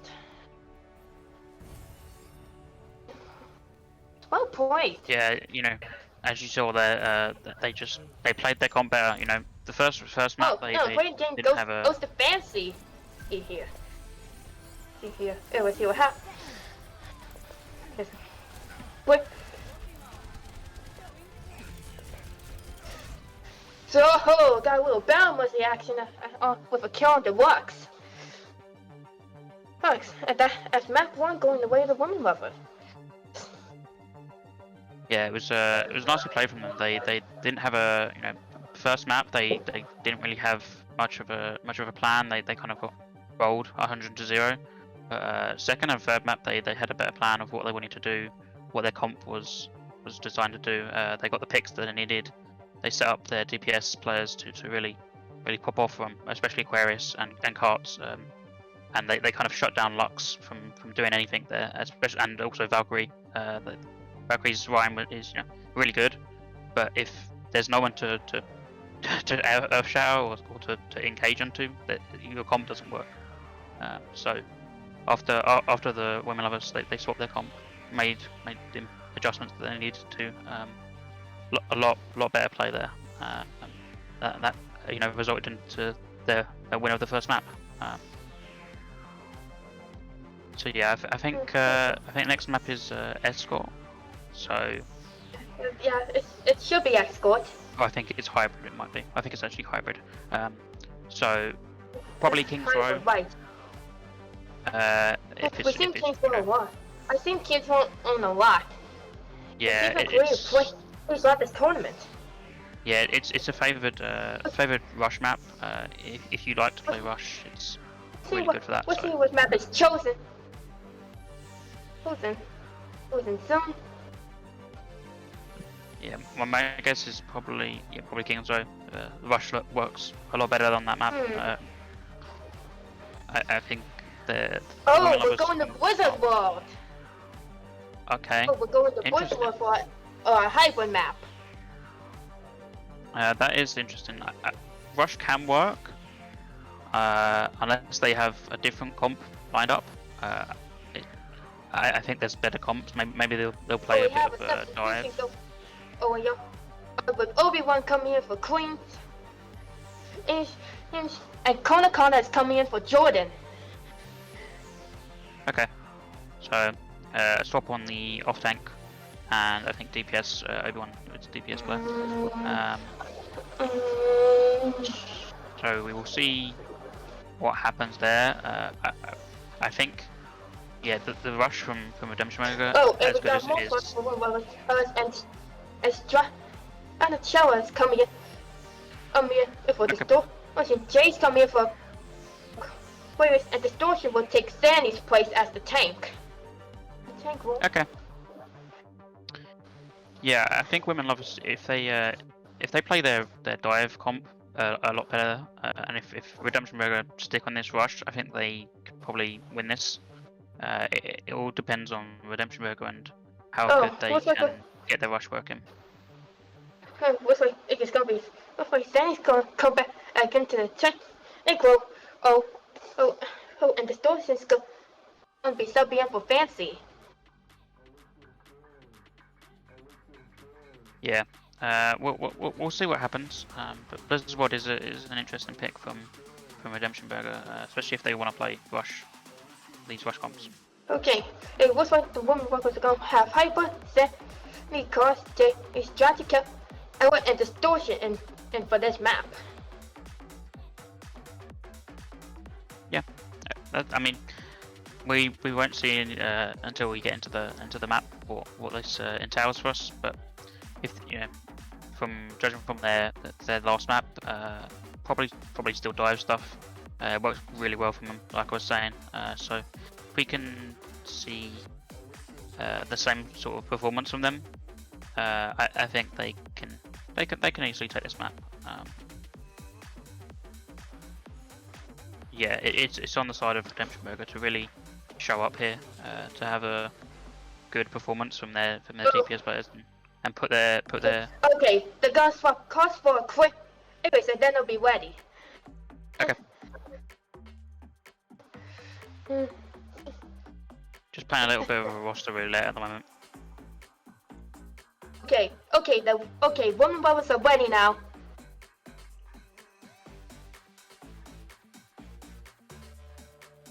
Think that. Okay, everybody's ready. Yeah, so we should be getting into game now, into Blizzard World. Alright, here we go. Oh, map 2 on Blizzard World. Yeah. Yeah, like I was saying, rush here works, but not as good as dive stuff. So we'll have to see if they Oh my swap it up goodness, a bit. but I just got real confused with all that.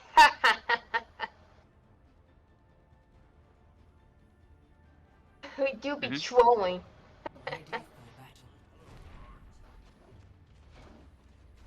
Okay. We got what? Oh, Ash. Okay, we got a McQueen maker up for redemption, but okay, it looks like a rush call for the women lovers. With a wrecking ball. Okay. Echo trait number Zen. Yeah, so this is pretty much the same comps that they were running on the first map from both sides. So we'll have to see how well Redemption Burger play their comp, because defense, the rush is a lot better. But if women lovers set up their comp correctly, they can easily get the picks they need to open up the map. I'm scouting. I'm scouting. Looking for a die. Jump. Go down the point. Hey, as Distortion goes down. Out the corner. Oh, and then you see, it picked off easily. But Valkyrie will go down the height. But strike at the tower. It's just the one with Jay. And that's a hold so far for Redemption Burger. Yeah, they just kind of rushed in to the rush, which you don't really want to do. You want to set up your DPS players to get picks off, and then go in after you set up a nice engage there.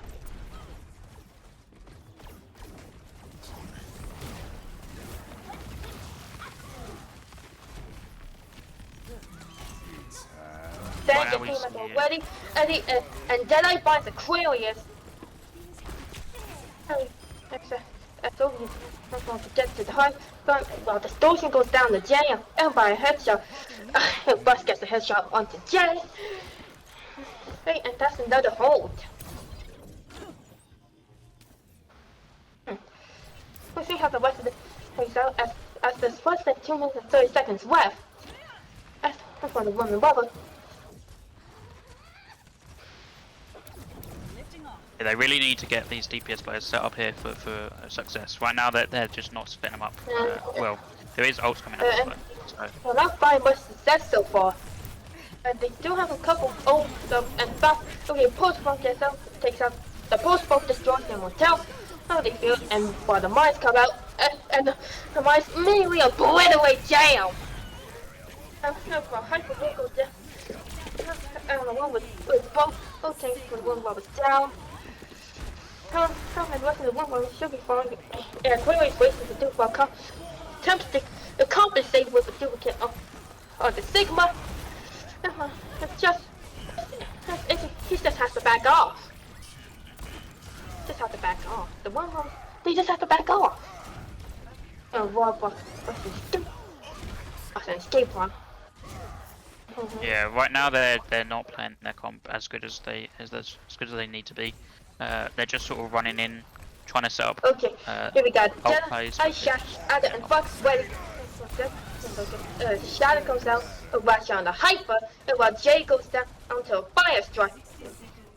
Jedi Fox on the store. Ocean and D-Max standing. I'm going to hurry after. Hyper takes out Obi-Wan, both goes down the block shortly after. Sweet Joe's including the D-Max for Lux.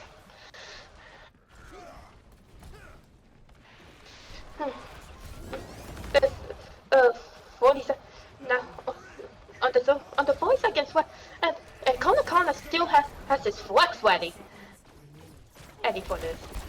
Let's see what happens. And it isn't awesome, yeah. Don't have a counter for Kana's flex. So yeah. And now we have a blizzard. That's a beautiful. That's just Kana uses his good. Khan is something, and he was just picked off.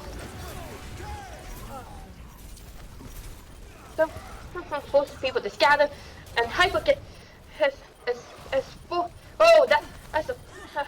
How many kills is that for Hyper? Hyper got 5 there. That was really nicely played from one of us. 5 kills for Hyper, and the one was finally take. Yeah, that was really nicely played. On in overtime. That was really nicely played from one of us. They recognised that there wasn't many ults left for Redemption Burger and just pushed their advantage there and got the picks that they needed to get to win that fight. Oh, mine's passed out. And the mines were always. That's supposed to push for Redemption Burger dead. The strategy will be taken out by Connor for conflict. See? Asian, both Conquer and Valkyrie are dead. And clearly still can't find what's the finish on fight? And that's more payload progress as for the woman lovers. Yeah, right now the comp from others, as the point opens up, or so as the map opens up, their comp becomes much better. The rush comp doesn't become that good. Point 3, it's a lot better, but right now the women lovers comp is just so much better for this open space here. They can do so much more. That was done under frozen and just taken out. High five.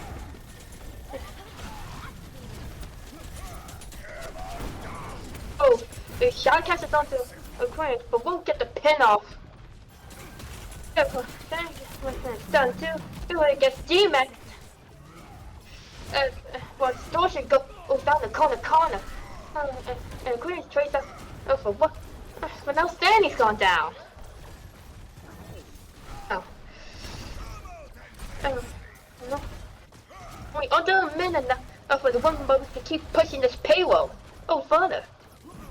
Yeah, they do have ults coming up though. They have the pulse bomb, the copy, and the mine, so they should be able to get something done here. But the Redemption Burger do have ults to counter there. Right, the blizzard and flux. Pressing faded out. Okay, things are getting a hectic here. Sam gets D-Max again, and the post one takes out the ammo down here, and Connor goes down to the store, push and trade for thing. Is he even trained that? And as a quick, taking out a dupe. Over here, inform. Over now in the overtime. I'm once again. And so doing that. Hyper clear take out both supports for redemption, but was start to get gets caught up by a Jedi. It seems the game a bit hectic here. Here goes. Dying wet by set. Should get this at point B. Here only a minute and 30 seconds. That's we to complete point C.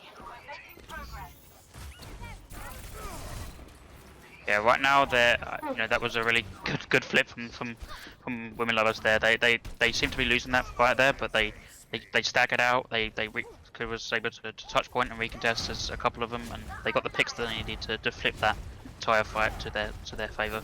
Really nicely played there. That was fantastic.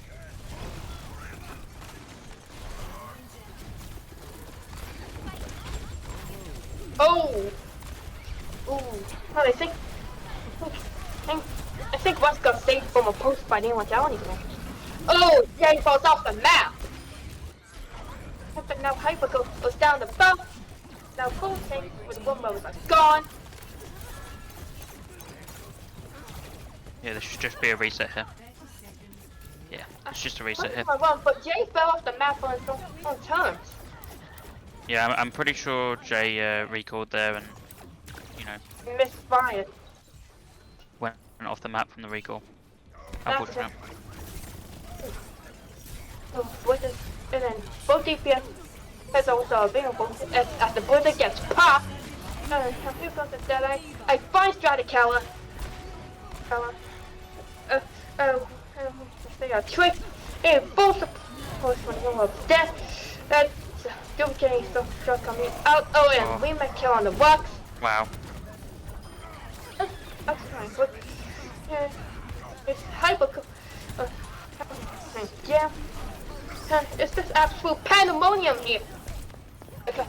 As Sophie's going on to the Doom bit, it's the start for as long as possible and takes out Steph out of Keller. But Jay's still on stupid of his own on the counter him. Oh, Owen goes down like he met. Oh, and the Woman Lovers oh, and they don't touch! That's what the payload stops for the Woman Lovers. And that's the finish line for the Redemption Burgers. Yeah, unfortunately, I think they would have lost the fight even if they didn't touch. They were losing the fight there. They were down to, I think, 1 or 2 people left. So unfortunate, but they did really well to push it after getting overtime on the first fight and overtime on the second fight. Their luck had to run out eventually. Second point was, was really quite clutch from them. They really played exceptionally well to be able to flip that entire fight. After I think they lost 2 or 3 people, maybe 4, just at the start of the fight. But it looks like we're seeing the rush... same incomes as we did at the start of the map. Yeah, the rush from Redemption Burger really got it got value, but they did lose a couple of fights here and there, and especially the ones that mattered. So I think if they can clean up those mistakes there, that they should be able to fix their issues from first map, maybe win the map. Right now that they're playing the rush well, but not well enough to win. So hopefully they fix those problems and we can see them win this map. We'll see. It will happen for both teams again. And who will become known as both teams will be pulling on both. Hi.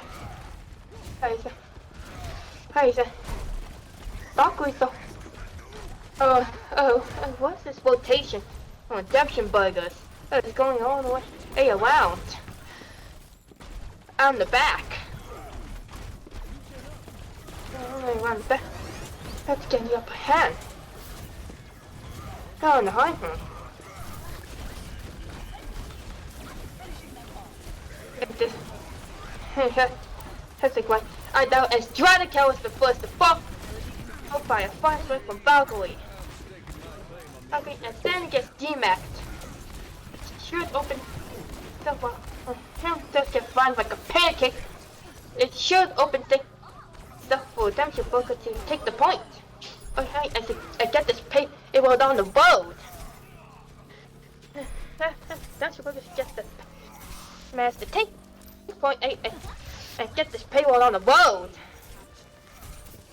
Yeah, the comp from Women Lovers, they just have no point presence. So as soon as Redemption Burger knows that, they just go straight to point, and there's nothing they can really do. Con gets DMAX though. And Solution will pay for that, and with his wife.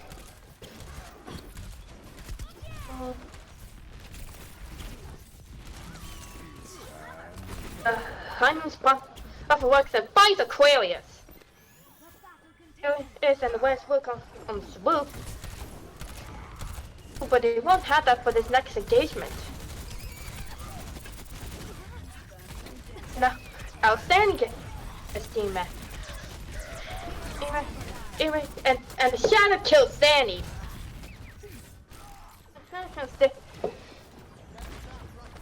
Yeah, as the Conky is moving forward, the mines are far from Hyper, was to fall back. While Queen and Stratica a fall. Obi takes the high ground and kills Distortion.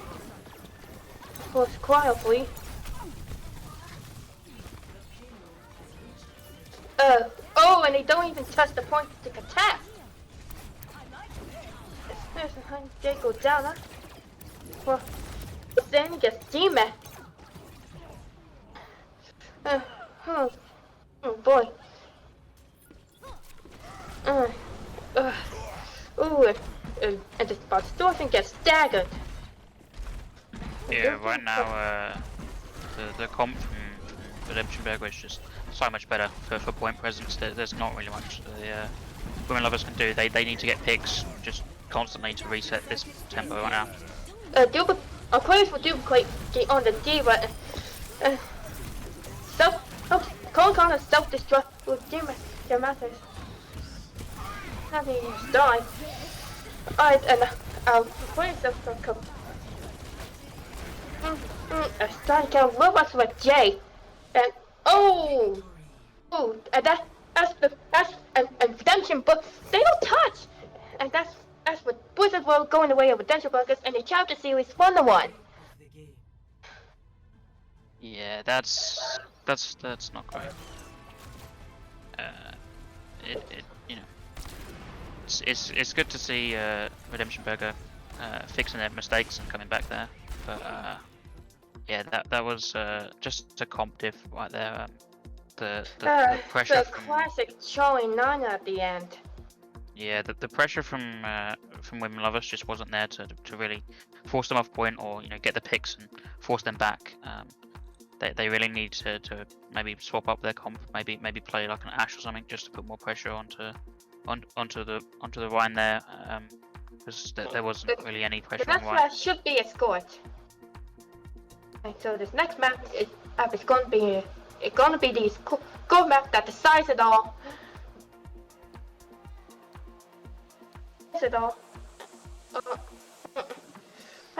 will be who will end up with a win and a loss in the first day of the sub tournament.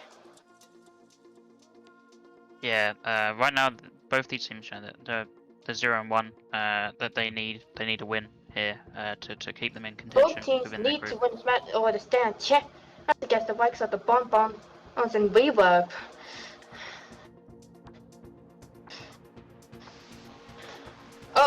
Okay, we're going to Havana for the final map for the series. Yeah, that's an interesting pick. The rush can work as well, but maybe Women Lovers want to play some double shield. Double shield really works really Okay, we well. got a couple of substitutions. It's through. We have fancy here for the stores. Ace for Distortion take Ace the tank roll for set. And a cost us substance for J. A for the woman lovers. Yeah, I think we're seeing the swap of Jordan and Clunge back in as well. The on the side of Redemption Burger, they'll probably play the exact same comp. The rush seems to be their go-to. They don't want to swap off of it. They've got that really good Vine player, Valkyrie. And there won't be any substitute for Redemption, but heading into this final map. Okay. So yeah, I mean they just want both sides are ready. Both teams are ready to go. Oh, and here we go. The final map is on Havana. And that will decide who ends the day with a win and a loss. That's in the tournament.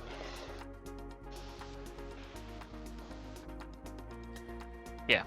Right now, I think Redemption Burger, they looked a lot better there. They seem to have fixed their mistakes. Their rush seems really good, really well practiced. The side of Women Lovers, their comp just wasn't as good.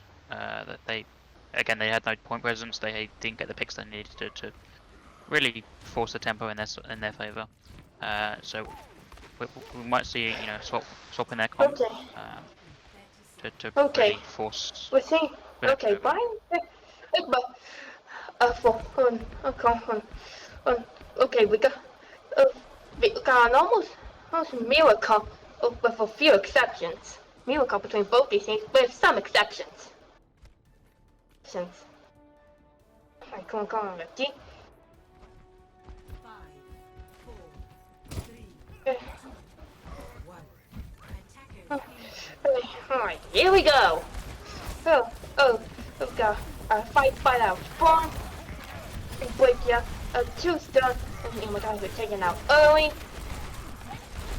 Well, that's both of the time feels used very early. Now, for both sides. I think we'll start on top of this scrum.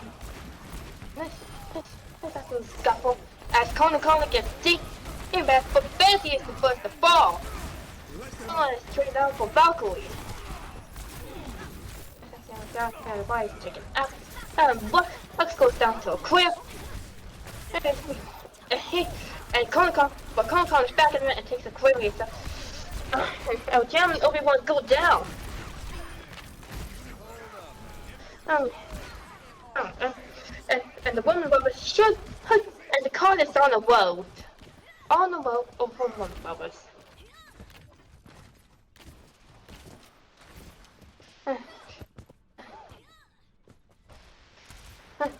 And also yeah, really good as a scuffle, and we have a few who's on line. I'm for cut. Let's just take it down. My favorite gets swallowed off. Oh, the application makes sense, but Owen goes down.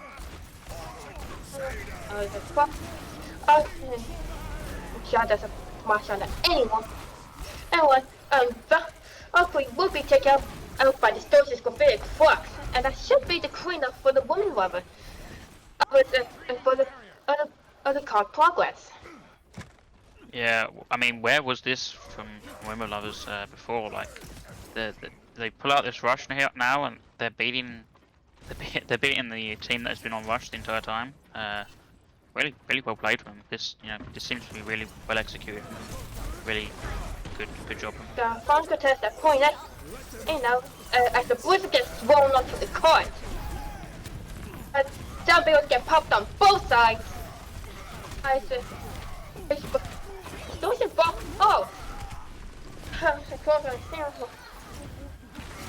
Kona goes down to the blizzard.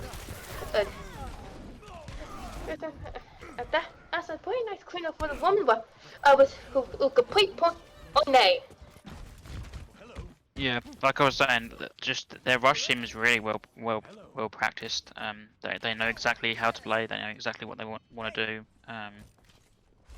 I'm interested to see if this was just pulled out right now, or if this was just a practice thing they could fall back on.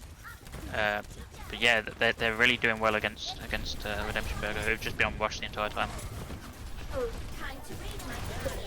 There's a bound base is going on like that. As I told you, and the scorecard's not gonna find anything value. What's to say that, but Valkyrie finds two. Where's and I miss.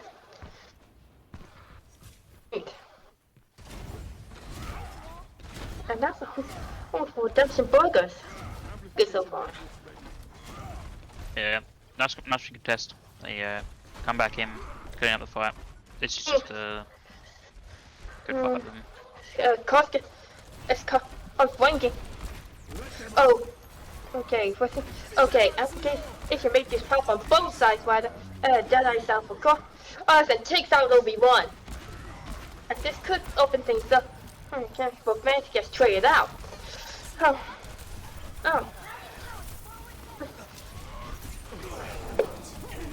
Both these things are hold as well as possible. South with the storm. Ocean.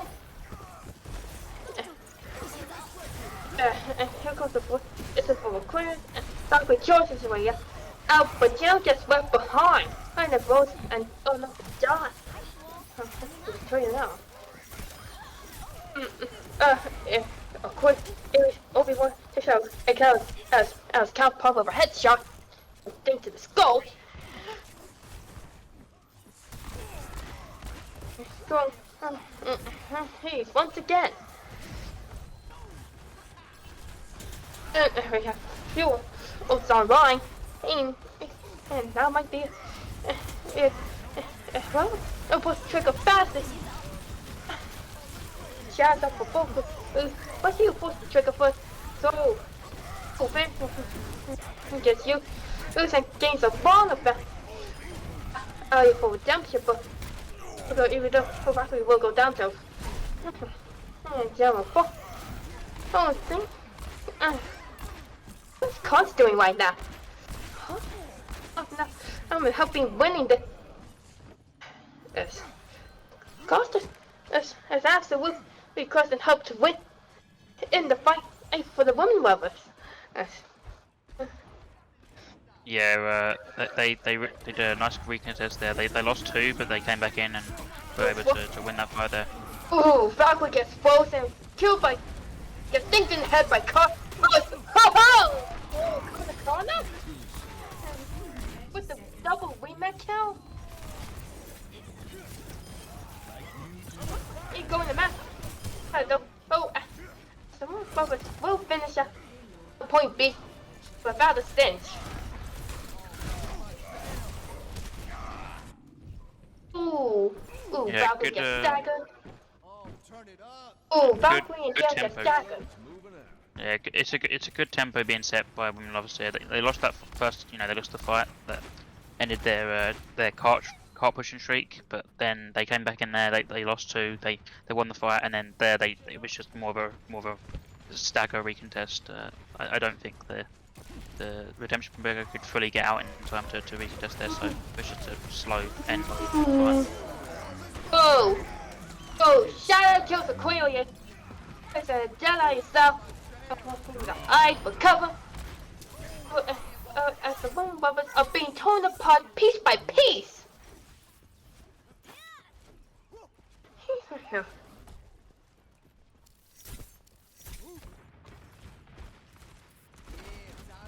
Real quickly though. To keep this ball going. It was this for both sides. It's that Fox for both bullets apart. Fox for Aquarius goes down. But both mates are trained up. Wax falls short, yeah. And both for Aquarius are and now Valkyrie goes down.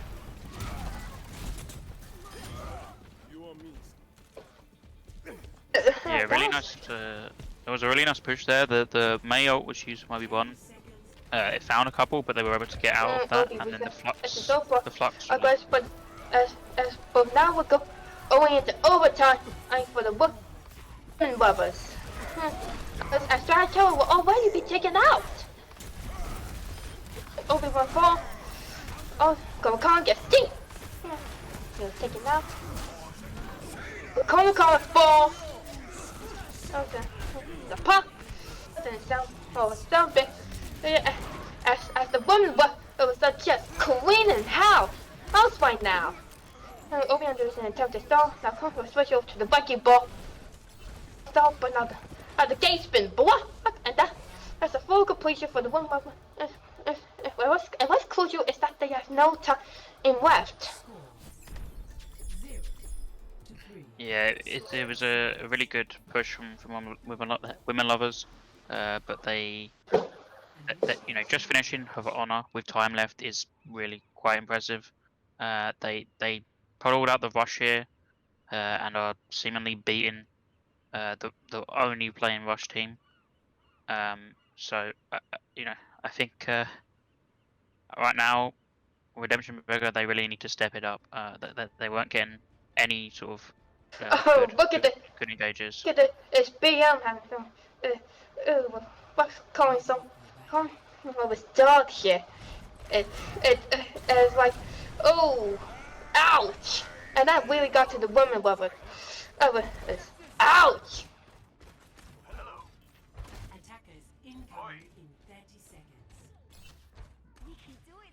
Yeah, so we'll see how it goes.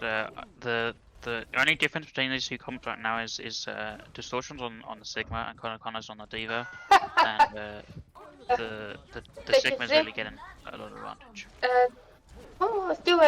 Do we realize that Burger can see them? Even through that window, right? We have a home for one for Far Mercy Comp. As a ball starts right out the spawn on gates. Okay, fix the ball way round. As the choke damage. Oh, and down goes distortion. And we're talking about advance with control. And that's both for and the rest of women balls will fall. Or shortly afterwards, and the card is on the balls for Redemption Burgers. Yeah, really good job for maybe one there on the Pharaoh, just knowing that they're playing rush, so that you can just come out on the Pharaoh, rain down damage from above. This bomb is really hit him. A distortion bomb. Also swap so he can play Zig. He can play Zig. By how he down out there gonna listen. Jedi is out and finds Zarwin, and Jedi will take out the immortality thing. So now Rocks will go down. Oh, and the woman was stopped. I was very quick, and forced Redemption Burger to back off. Yeah, I think the Pharaoh from Redemption Burger right now, they're gonna need to use it for Argent Swap. Right now they're getting no value from it. But not going to go in the wrong one, especially against a McCree. Shark has some. It targets. Oh, take out a great one was going down the cup. And the rest will come back. Oh, mouth. And, well, of course, it's eliminate. It's the redemption for August and the corner one. And post for us checkpoint.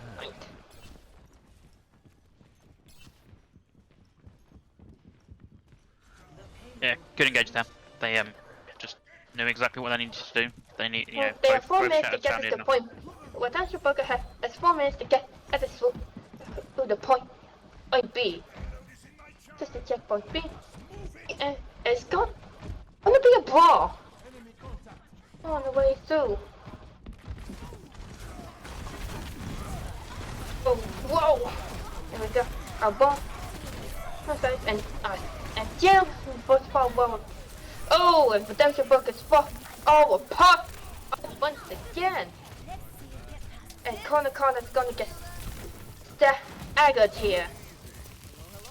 And Corner is gonna get staggered from the West 15. Corner gets staggered. Staggered hard. Come on here. Bongbongs are not giving up that easily. All 6 ults are up for Bongbongs have all 6 ults ready to go. Everything is supposed to be you. There's a one with Shadow Cash on the sweep. Email the redemption book. Gets for hyper and calls for fall. And calls for lose his Jedi. Everyone gets taken out by the self-destruct. But this fight, it seems to be going the way. Seems to be going the way. It would that's your bug at this fight. Buggers. And one was in fact that's too much into this close corner brawl. They only have Bushman and Soundberry left. Have fun one.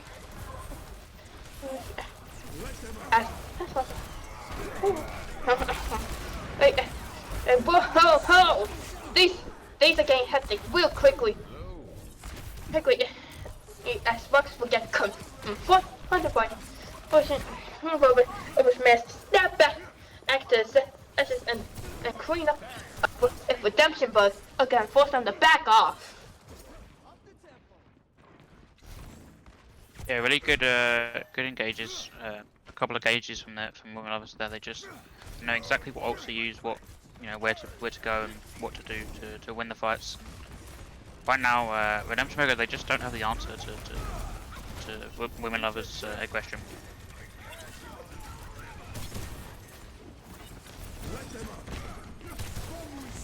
Application mission cost some fancy. Oh, Falcon gets done out. Shatter. And Women Lovers will clean up Redemption Bucket. Easy peasy. Easy after that. That's not. And Valkyrie. Shadow was huge. Oh. Wow, that's a massive stagger from Kana there.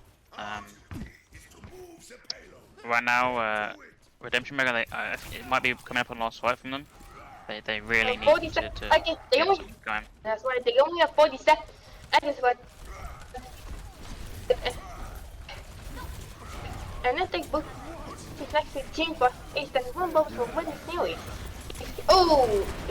Distortion bushes. What? That game's done. Kogar's not gonna find anything. And Rux will pick off a queries for the death. And as Obi finishes off his count on card. Also, Hyper will go down. No.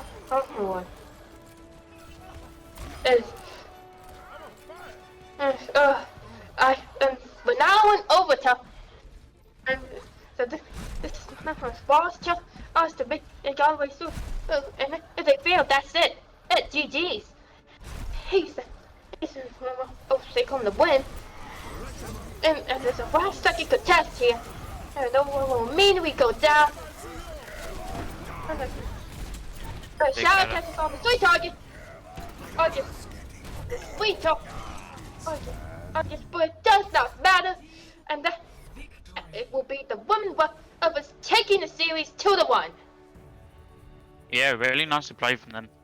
They lost that fight just before, but they came back in, got that recontest. They had beat, so it was a really good recontest there. They know exactly how to play that. So point the match goes to Obi. One for same point near in the Bong near the spawn gates. But the matches and that. Ooh. Okay. All right. But and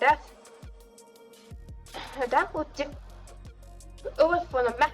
It was all the matches for day 1 on Stream C. And see, we saw some pretty plays from both sides. There's a small micro plays that really. We have some real crazy ones like Konakan getting a rematch kill. And crushes all over, and huge crushes from all sides. Right.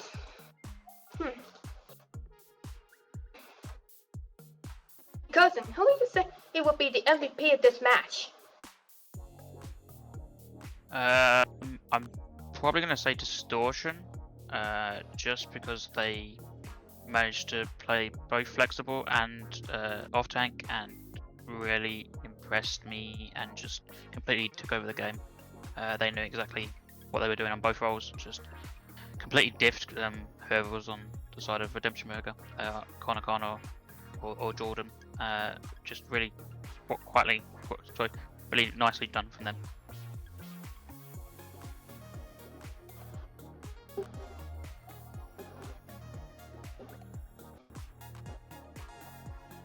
Hello.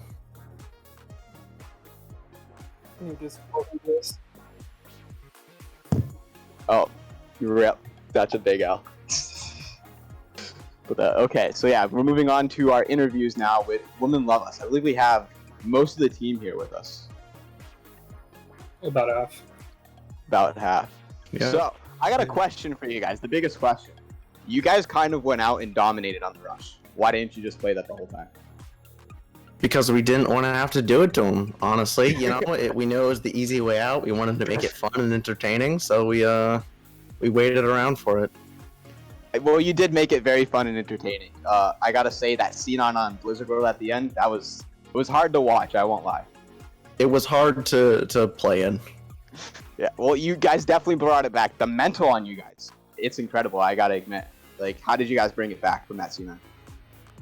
Well, afterwards, we got ourselves hyped up again. We realized what we needed to do to win, so we just decided to suck it up, play rush, and to win it. Very true, very true. And Hyper, I got another question, especially for you. The ball pick on Oasis, okay? You know, I could see it on 2 of the maps, but the third one on University. You won on that one too. How did you do it? I would never expect it. That comp is all about teamwork and all about playing around your team, so it's definitely not on me. It's my team definitely carried me through that one. I fed my brains out, but they played off of it, so it's all on them. Very, very true, very true. Aquarius, you played the Echo a lot. You kind of pounded. You know, got any tips for all the Echo players out there to get better, be as good as you? Watch Dante. Very true. No, but seriously, Very true. I just got my vaccine yesterday, and I'm playing with such a high fever right now. My head hurts. Yeah, I got mine 2 weeks ago now, and yeah, it wasn't fun for me either. I remember But that. also, side note, I think generally we win 2 games today if we manage to get a warm up. All of us came in super cold for our first match, and it was still insanely close. So that is true. I did watch that one. It was a very close game. Very impressive though, nonetheless. And I'm you. sad that you guys didn't get a warm up. Maybe it would be a different story. Maybe you guys would be 2-0 right now instead of Reverb. Well, I guess Reverb would be 2-0 I guess. Well, thank you guys for the interview. I hope you guys had a good game day on day 1. Hopefully you guys win your second match, or third match, sorry, on day 2, so that way you can make it into the tournament. Thank you. Thank you. Hey. Thank you for coming. And that concludes my interview. Are we going to break now?